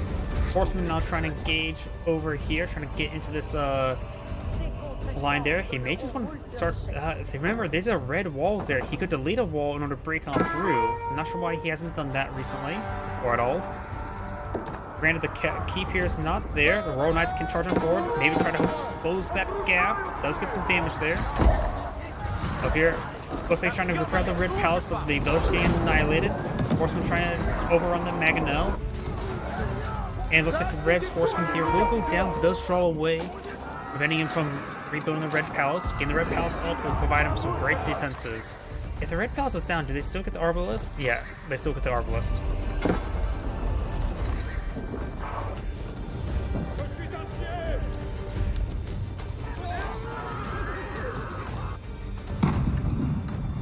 Red Palace not being repaired on up. Horsemen trying to find some breaches.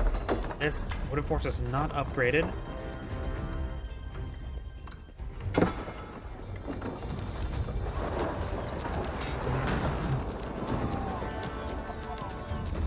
Keep now trying to beat Garrison. Nope, he's just going to try to repair it on up. Makes the Arbalist in placement. These horsemen can quickly go down. Really trying to push right there. Red Palace is getting repaired on up. Needs to be fully repaired in order to get those Arbaletiers firing.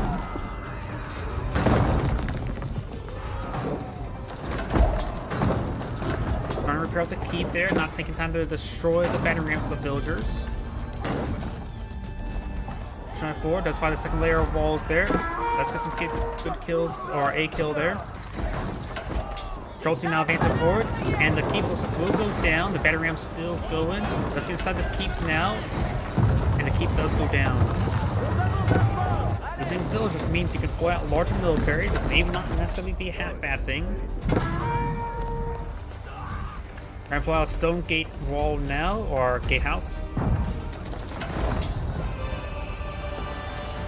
I'm not sure what that sound effect was. Did he just break down some sort of a landmark somebody?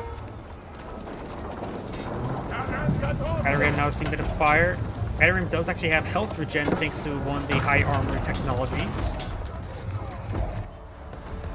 And now we've got these Streltsy pushing way forward, and he's going to hit the gold line. And taking out this market here is actually very important as well. Red needs to respond to this as soon as possible. Large number of his traders are right there, so he still has some time if the traders come back. Some of the sub-traders. But now Yellow's military is going to be skyrocketing, which means he could take time to actually counterattack this superiorly large military. Right now it's 100 versus 43. This is a double-edged sword about killing the opponent's economy. Now they can deploy a large army, and then they could really put the hurt on you. Because now Red's army will have stable standing armor will have trouble standing. Oh, maybe that sound effect was the Red Palace being repaired on up.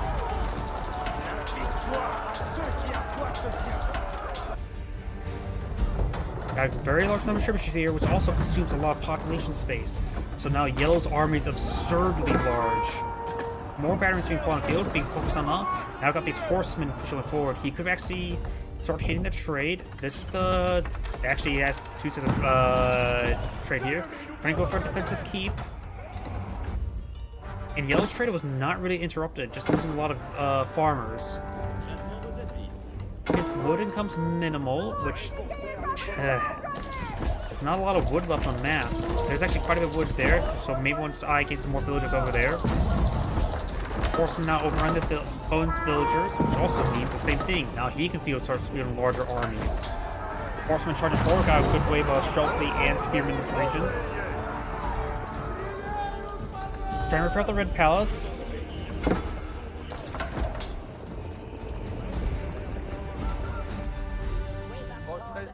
And it's actually rebuilt the keep here in order to get the reduced discounts. Got these knights pushing forward, of course, with the Arbaleteer in placement, just going for the cannon and Spring Gold, or maybe eventually Spring Gold as well. Let's take out some trebuchets there. These knights are stringing on in. Of course, there's still the Arbaleteer in placement on top of this town center. So these knights will receive some big holes into them. Spearmen can't last long. And all the traders are now starting to come on back, so these knights can get some great damage in. Yellow's on advancing forward. Red has this force here. He also has a 90 force of 94. Some of these traders are not being picked on off, but these knights are being picked on off by the Arbaleteer replacements. At this point in time, maybe a good idea to just go for another town center over there if you want to go cheap for Arbaleteer replacement to help protect that region. Siege weapons start going down. We're also pushing way forward. We're all nice charging up for as well. Horsemen on defense for Red. Red has a good reserve of all resources, though his food is a little bit more on the lower side. Yellow's army is being replaced by Arbaleteers and more Royal Knights. Can't really invest his wood all too much. He's gonna have to keep his wood on siege placement if he doesn't have any more wood sources. He's trying to claim some more wood here. This keep has not been rebuilt. Still got 160 stone there, not really enough for trying to expand over there. Arbaleteer's getting some great damage on in. If he's worried about keep fire, he can always use the passive. Give him a powerful passive. Archer range moving back going down. So some of his forces there. Yellow's starting to break on through. He has 94 military or 98 military versus 37. Red's military is not being properly being reproduced, and he has plenty of resources. Trying to build up more Streltsy. Red's macro is starting to waver. And these keeps all over this region. That Arbaleteer replacement is very, very powerful. And free.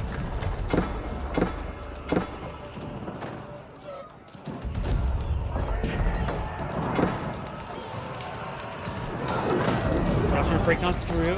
Arbaleteer is firing away. Red's keep is still alive here. Hasn't dealt with it just yet. But these elite horsemen gain some good damage on in. It still should be a breach right there. But right now, Yellow's just lacking pulling out enough siege weapons. Okay, now we got some cannon being pulled on field. Very, very nice. We got a big wave of Magnos being pulled up by Red. Has the Spring Golds as well.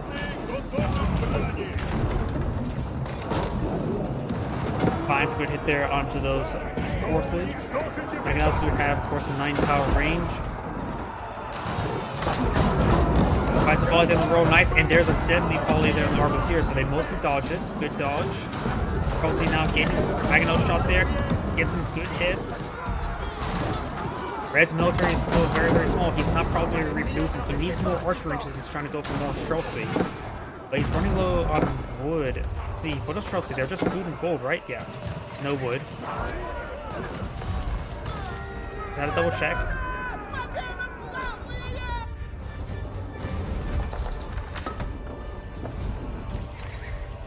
And it looks like Red's just Yellow's keeping a small defense force there. He doesn't really need a defense force over here. Horsemen trying to intercept these Arbaleteers, get intercepted by the Royal Knights. Horsemen being pushed forward. Horsemen trying to engage on in. Streltsy putting holes in the Royal Knights. He needs to use double time on these Streltsy to help pursue this force. Now we've got some cannons engaging. The keep does not. Oh, it does have cannon placement there to attack against the cannon. And Streltsy now putting some poles there on these forces. You focus the Royal Knights first. A little bit overkill there, but the rest of his force will be cleaned on up. Red's military is 37 versus 35. The French players still pushing forward, trying to throw some torches onto the wooden fortress there. Maginot fires a volley down the Royal Knights, taking some damage there. They just have too much health for Maginots being really effective. These Arbaletiers, they're very wounded though.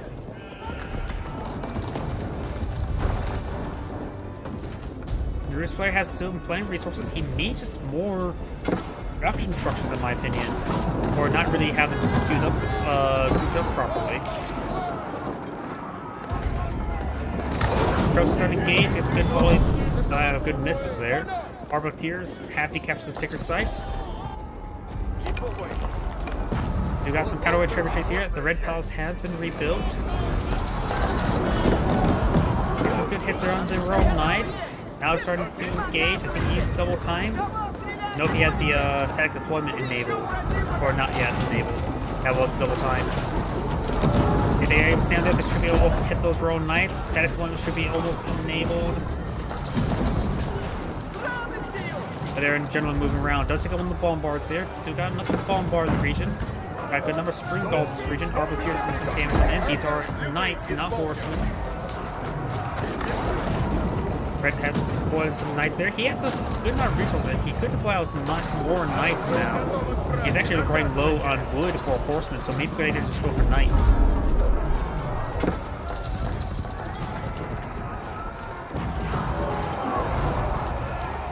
Arbaletiers a bit wounded there. No Maginots to hit them. He's still here. He's been here the entire game. I wish there was a kill count so I could see how many kills it has done. Streltsy firing away, gets good hits there on these Royal Knights. And now we've got the Knights advance hitting the Arbaletiers, but they're getting some sound after our Arbaletiers are anti-armor. Maybe that's another reason why the Rus player is not going for Knights, because Arbaletiers do force blows damage, which is heavy. So yeah, that's probably a good reason. But he doesn't have the wood for regular Knights anymore, or horsemen anymore. Bombard's push way forward, getting some shots there onto the missiles on the Maginot. Battering is not being fought on the field. Putting some holes in this nearby infrastructure. Royal Knights charging on forward, trying to come over on the Maginot. More Royal Knights charging on the flank. Put it there on the Arbaletiers. Streltsy starting to get whittled away. More Royal Knights, or elite Knights are being fought on the field. Bombard's not pushing way forward. And more battering rams not being pushed forward by red, or by yellow. Yellow has spent his reserve of food, queued up a bunch of Arbaletiers as well as the Knights, Royal Knights.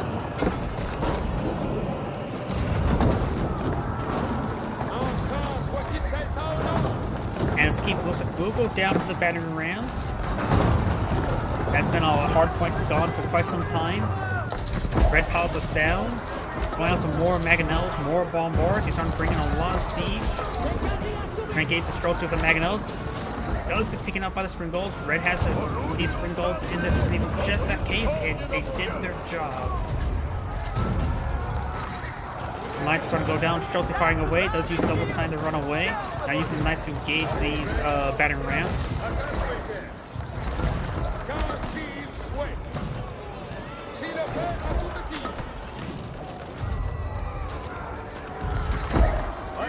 Knights now pushing forward, trying to engage these Arbaletiers.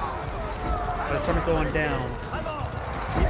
Red's force starting to get ground on down, but Yellow has almost lost out of resources as well. It feels like Yellow's doing a great job, but he does not have reserves. He does have 200 population. So does his opponent. Red's reserve of resources are holding out. Their villager count are quite similar, 130 to 128. Villager count is quite similar. We've got more siege units for red. And mining camp getting hit by some Springolds.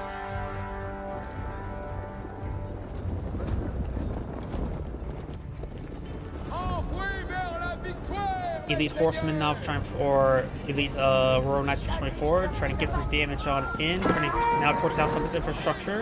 Very nice. I don't think Red's currently using it, however.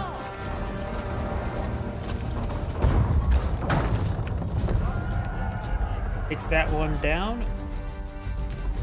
Royal Knights now trying to take down this area here. The Wooden Fortress does spot this. Now do got the counterattack potentially coming forward trying to get these Arbiteers. Infrastructure has gone down there. Still got the cannon.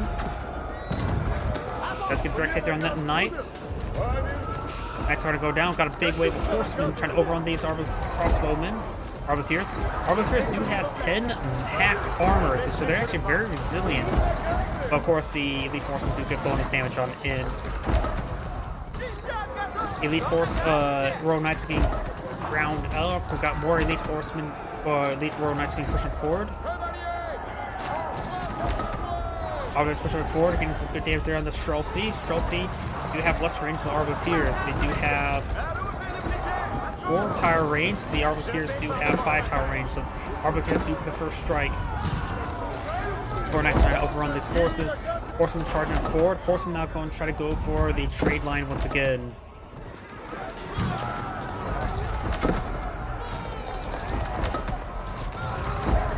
Yale's now starting to pull his way back. He's not repairing up the Red Palace. He does have a bit of wood to repair it up with. I don't know the exact cost to repair it up to full. Streltsy now pushes way forward, firing some rounds there, but slowly being grounded away. Good subtle step there by the Arbiteers. Horsemen now hitting these traders, getting some of them down. And they do cost wood to get replaced. Streltsy and horsemen, Arbiteers all firing away. Streltsy do move around so they don't get the static employment. Decent damage there. Royal Knights being streamed on in, trying to break on through.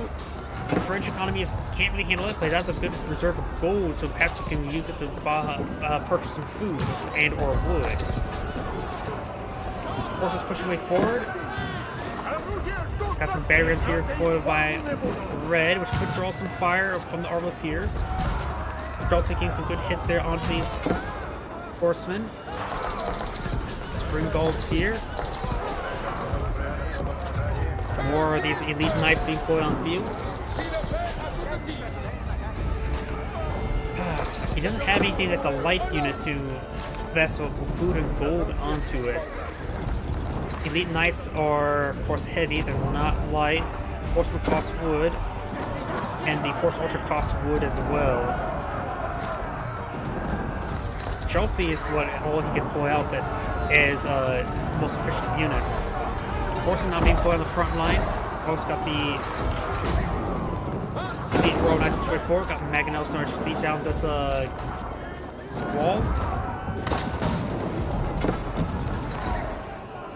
Villagers trying to push them being set on forward. Pushing down some of these lumber camps now.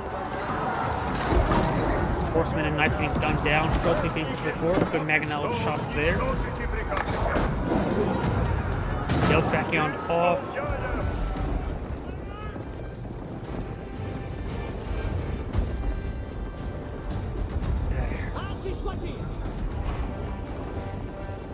Knew this game was really long. I really should have gone before this replay started.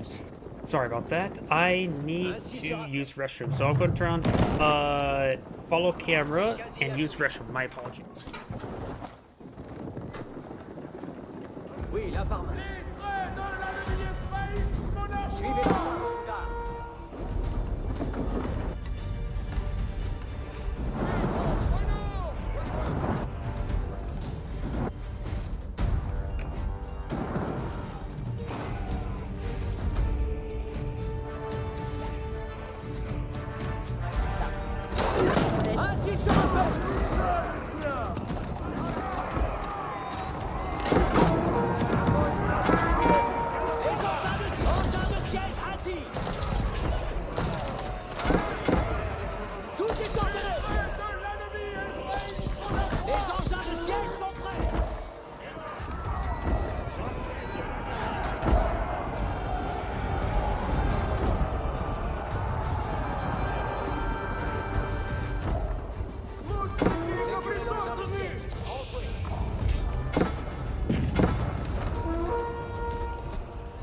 Sorry about that.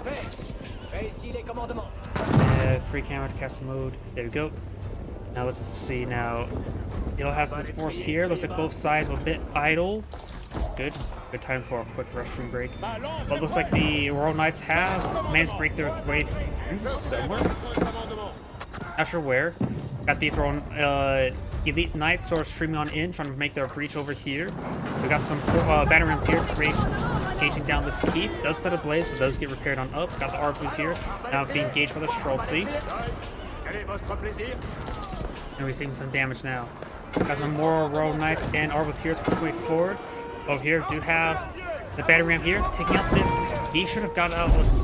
Okay, he's going to repair it up. He's going to just try to repair the damage and buy some time for his other forces to help protect that region. We do have the Streltsy taking out that outpost there. Red Castle has been rebuilt. He's doing a good job repairing up the damage. Now we do have the forces coming on in, and this he will save the market. Losing this market will temporarily deny all that gold income he desperately does need. He is up to 10,000 gold, however.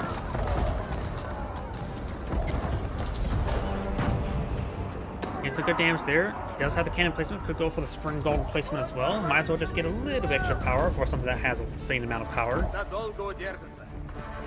We're now got a wooden fortress here. Looks like he's starting to claim up all these. Although wood has basically been mined, claimed for most of the map. At this point in time, wood is a very valuable resource. Trying to pull up. Oh, there is a breach there. Yellow's trying to rebuild some wall segments here. Dove has access to some Royal Knights in the region. The Arbal's emplacement, of course, is incredibly strong. Stronger than probably the cannon and the. A little bit weaker than the cannon, but I think has higher rate of fire than the cannon. Let's see, 7.2. Yeah, that's 1.5 attack speed. That probably needs a nerf, honestly. If you increase the attack speed from 1.5 to 3, that's probably a good start.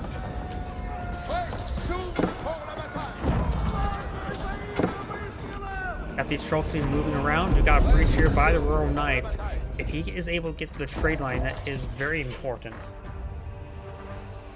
Right now, there's a big float of resources by the Rus player. 1,000, 10,000, or 11,000, 1,000, and nearly 7,000. The Rus player has a lot of reserves. The French has a good amount of reserves as well. 5,000, 1,000, and 9,000, nearly 10,000. Has to get some damage here. There's a lot of deer. There's a lot of deer he could be hunting. Royal Knights charging forward. There's a lot of exposed units here. Streltsy also engaging as well. Royal Knights now being engaging. And now we've got a stream of battle rams. Red is going to be eyeing to push this region. There's not only this, that's not actually not a lot of farm being, there's a farms, but not a lot of being farmed. But if he takes up the trade, that is very important. So his reserves is absurd. Red's reserves is quite well and has enough of extra markets here to get them replaced quickly. Red's now thanks forward. We've got battle rams taking down some of these wall segments now. Going for another line of wall segments there. Those lose this keep here.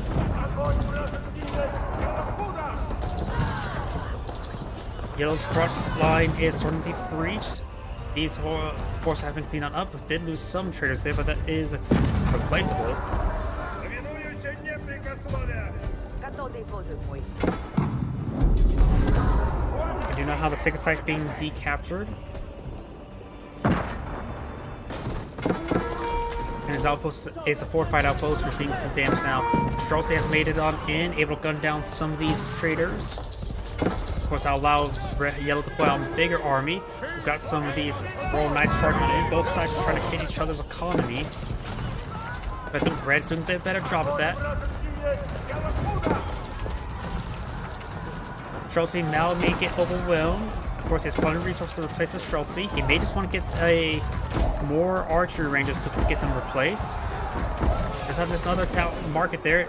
More reserve position there, but still plenty of income. Also, nope, not protected by keep nor anything like that. Could actually pull out a couple town centers. We just need defensive arbalist placements, honestly. Yellow try to go for another breach there, but the fortified palisade gates are very durable.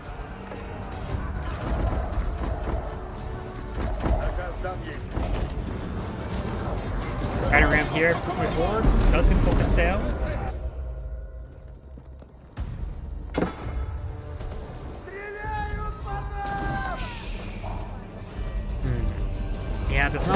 there to buy 5,000 wood and 6,000 stone for Wonder. But Red, he has a lot of stone in reserve. He could go for a Wonder. He could go for a Wonder victory.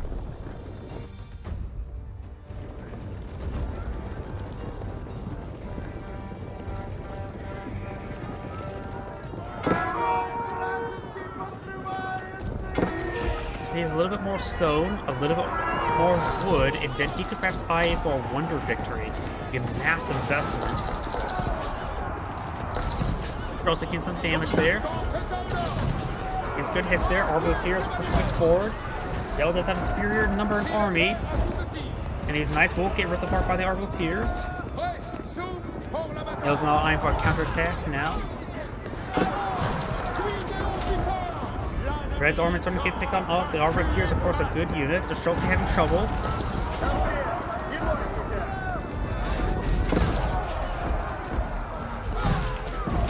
Now the Knight's trying to push him forward. He doesn't have a proper counter to the Arbaleteers, does he?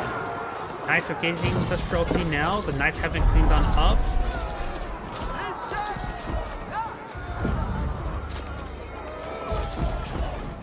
And yeah, Red's Knights is getting ripped apart. He needs some Magnelos. He's going for more battering rams. Yellow has rebuilt some extra markets there and get some replacements. Red's and macros have not been ideal, honestly. Central, oh, we do have now a bunch of battery rams here. Some of these caravanners are sort of dancing around there. You can't destroy the neutral paid trading post.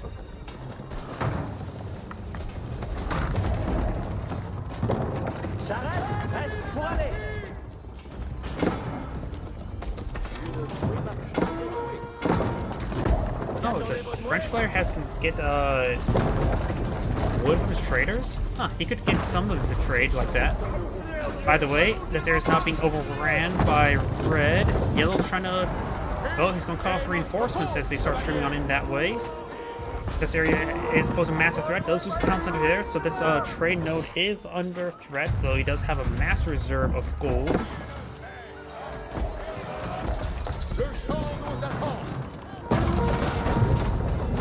Battery rams getting some good damage there, trying to repair up the castle now. And these Royal Knights should be able to clear out the area. It still has a good number of traders here. They all were largely not in the region, but now they've got the Horsemen and Knights trying to change that. Yellow's trying to break on in. Got a pair of Magnelos. Get a deadly hit there, taking out a large number of Arbaleteers. Some of these farms are still in a siege. Yellow's Knights still in this region. Still got the Horseman and Knight here. They've got this horse now falling on the back. Taking some damage there. Up here, got the Horseman try to get some hits there. Now streaming some Knights over here. I think the Roost player is starting to edge this way in the victory. Doing serious blow over here. Now threatening over here. Running a trade of the French. He actually is lacking wood. He has plenty of gold, but he's lacking wood to replace these traders.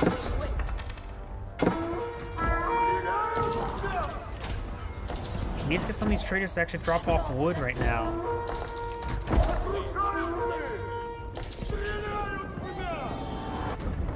Red's now advancing forward with a massive wave of battering rams. Still this backup market here, so losing these ones is not catastrophic. Just damning.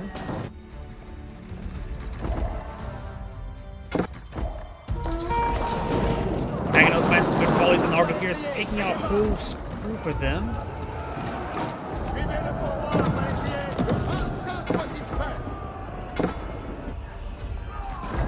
Horsemen now being cleaned up by the Royal Knights. Let's take out all these markets.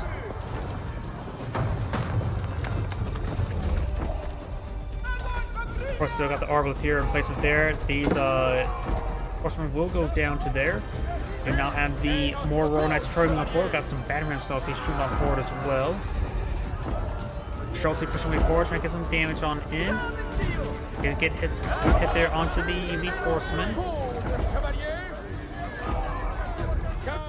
Here's about something. Yep. French Rus can't get any trade benefits.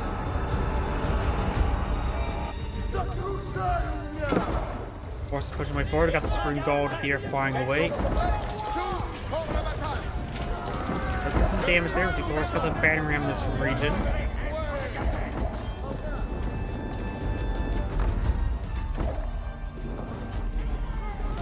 Trying to make through over here. This area is attempting to be rebuilt. I'm not sure where the villagers are at for rebuilding it. They're rebuilding over here. Nicers here protecting. Red's advancing forward. Maginot shot there. Got some Streltsy now trying to sprint away. Double time is not there. I think it may have been plugged out. He may have lost his double time ability there.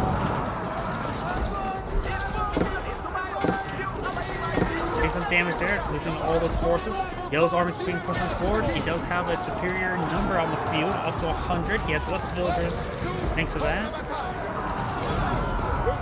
Pushing way forward. Arbitrator still pushing way forward. He's focused more on his food income. He has plenty of gold, just needs more food income. And has a massive reserves queued on up, just in case.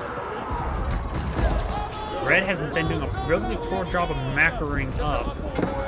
He does have, I think he fought a lot of wood there. He has a good amount of wood stored on up. He needs the horseman, that's for sure. Spring Gold's hitting the battering ram now.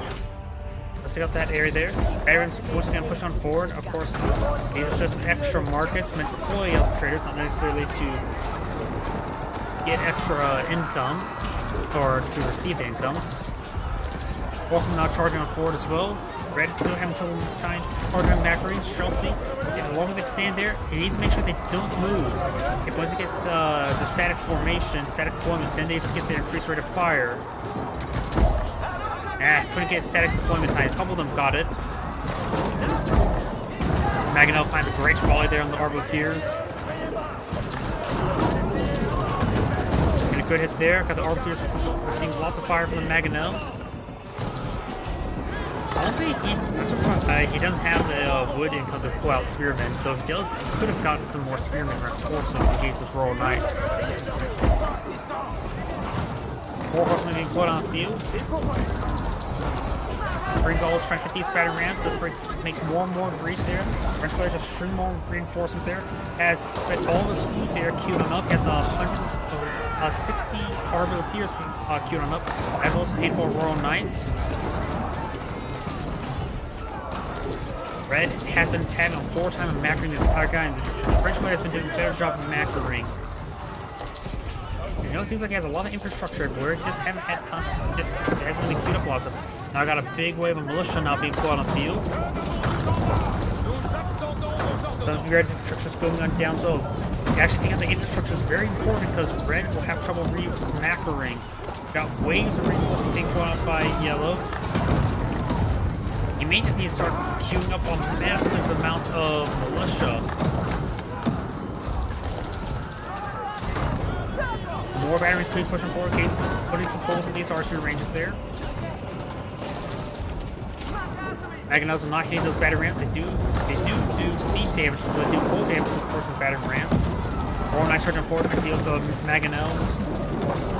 Forces being cleaned on. So these batteries are finally being cleaned on up. Got more and more Royal Knights charging on forward.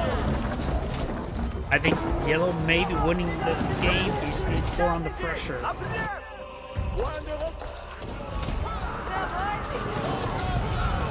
Because the Red moves more of this infrastructure, the more suck he's at.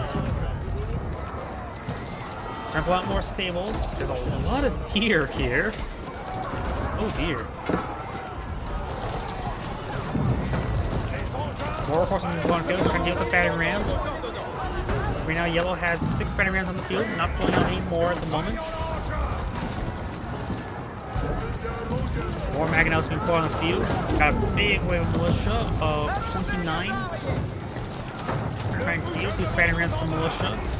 More militia streaming on forward, trying to overrun the Arbaletiers. Maginots fire volley there. Streltsy firing away as well. Yellow has some of his own Maginots also on the field. Rus player is maintaining pop cap, so he's doing a good job actually reducing, but remember a large amount of that is the militia. he has nothing queued up. He's not queuing up any reinforcements. This is why I'm saying Red is having a hard time with his macro game. This is exactly the case. Now he's down to 75. He only has 10 units queued up. He's got some more elite knights queued up. Militia can just charge on forward as well. They have about 30 seconds remaining. A lot of this force has been cleaned up as well.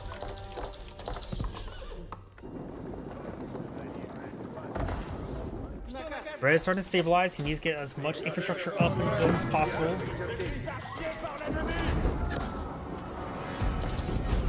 Yellow has spent the majority of his food reserve as well. He has have a lot of arbaletiers on the field, but not a lot of royal knights. So horsemen will do quite well. But he doesn't realize that he needs more horsemen. He's going for some knights at the moment, which I don't blame him.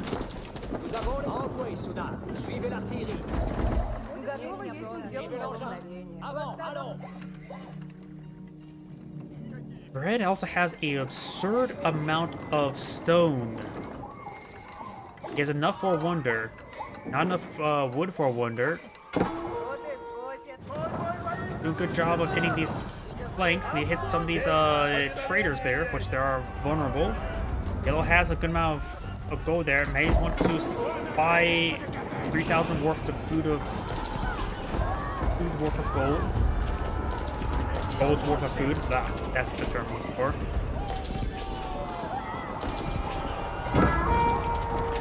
Keep now firing away.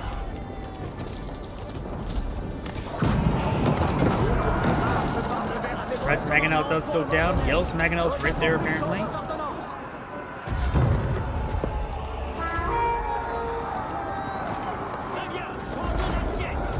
Does pick up the Yellow's Mangonel there, very nice.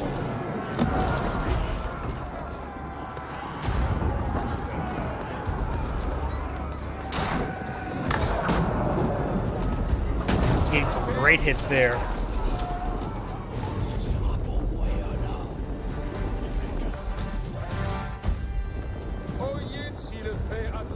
Yellow's force is backing on off. Red does finally have a good reserve queued on up. I wonder if he realized that he's pretty close on getting a wonder deployment.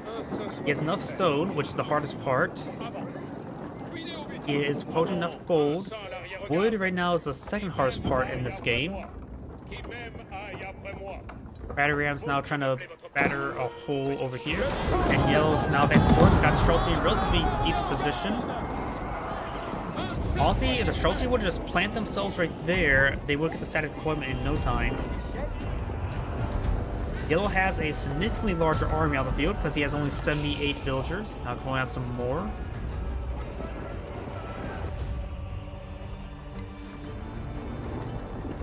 Yellow having a smaller villager population is actually an advantage right now. Battery Ram's trying to break a hole through the stone walls.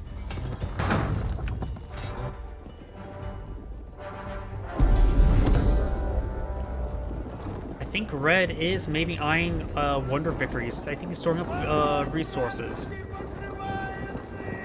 Of course, once you go for that, the opponent's going to go absolutely crazy, and then you have to defend for 15 minutes.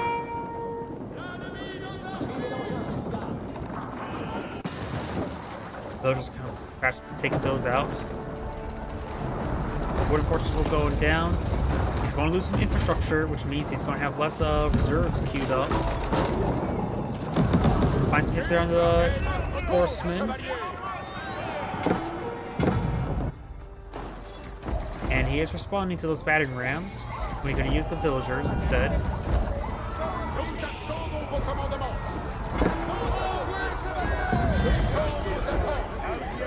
Of course, if he goes for the wonder, it will eat all of his reserves of resources.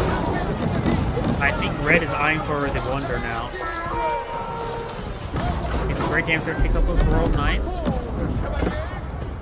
Yellow's going for mostly arbaletiers. Red's makes for some knights. He's approaching enough wood.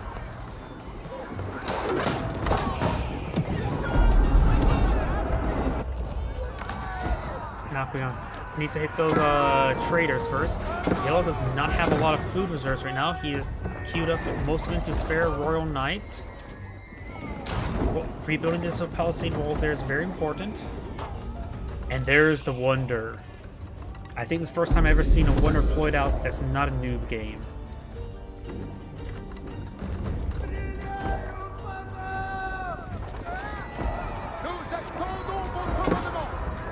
Knights are starting going down.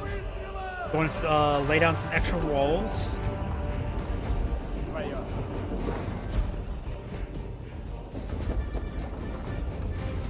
Maybe just get one village to start building up those walls. Royal Knights do, or Elite Knights do take out that outpost there. And Yellow's actually falling back. This is great for Red. The Wonder does take a bit of time to build. He does have Architects for extra health. Cathedral, the Tsar. Springall's firing. Maginot's push way forward. Does force him back. The gate's still up. Couldn't get repairs. Got Royal Knights or Elite Knights pushing forward. That could be a great distraction for... It is a great distraction for Red. Yellow's being very, very gullible with those, with the placement. Cathedral's almost complete. Yellow's going for another line of palisade walls. That does not matter.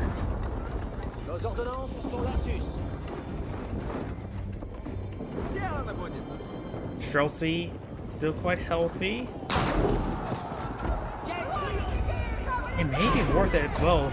Once he gets that built, honestly, he should delete all these wood collectors. He needs military space. If he gets more military, defend your Wonder.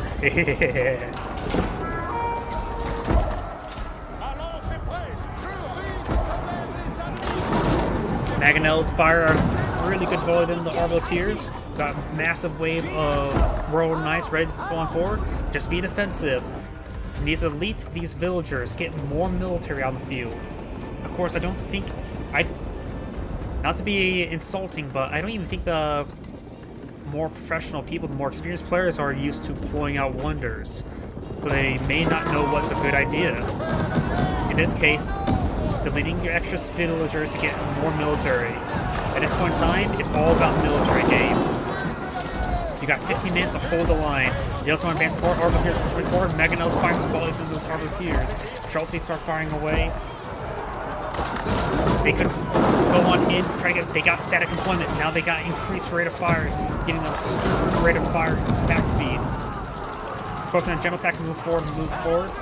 And Yellow's getting forced on back. There's the first wave done. He has 3 Mangonels here and this one notable breach. Mangonels can set up in this region. If he gets enough stone, maybe well, keep as well. Streltsy pushing his way forward. He does have reserves being built, but not all on. This is a big problem for the entire game. He doesn't pull out enough reserves. He overkilled whatever that was. Trying to split his fire now, it's good. Streltsy's starting to get overwhelmed. Does get the Horsemen now pushing forward to hold the line. Mangonel's getting some hits there on the Arbaletiers. Gets good hits there. Horsemen are trying to hold the line. Streltsy pushing way forward.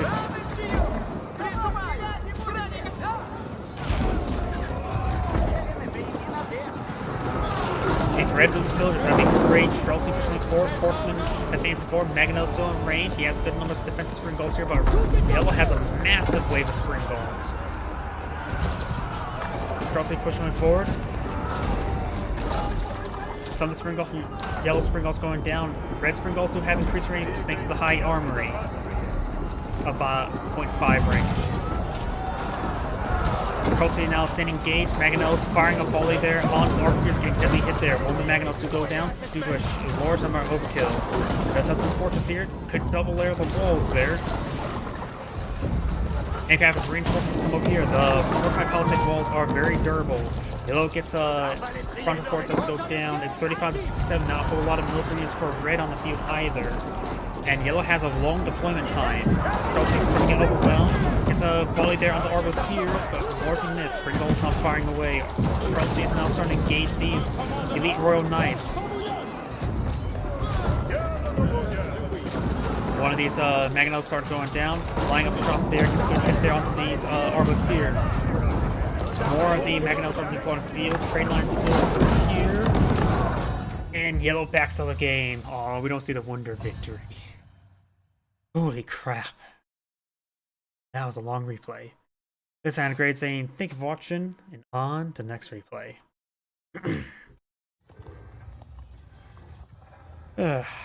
Although, honestly, I'm getting a little bit tired. Adrenaline's starting to wear off. So, I'm probably going to call it a night for casting replays. So, everyone, thank you for watching. Have a good evening. Get some good rest and enjoy.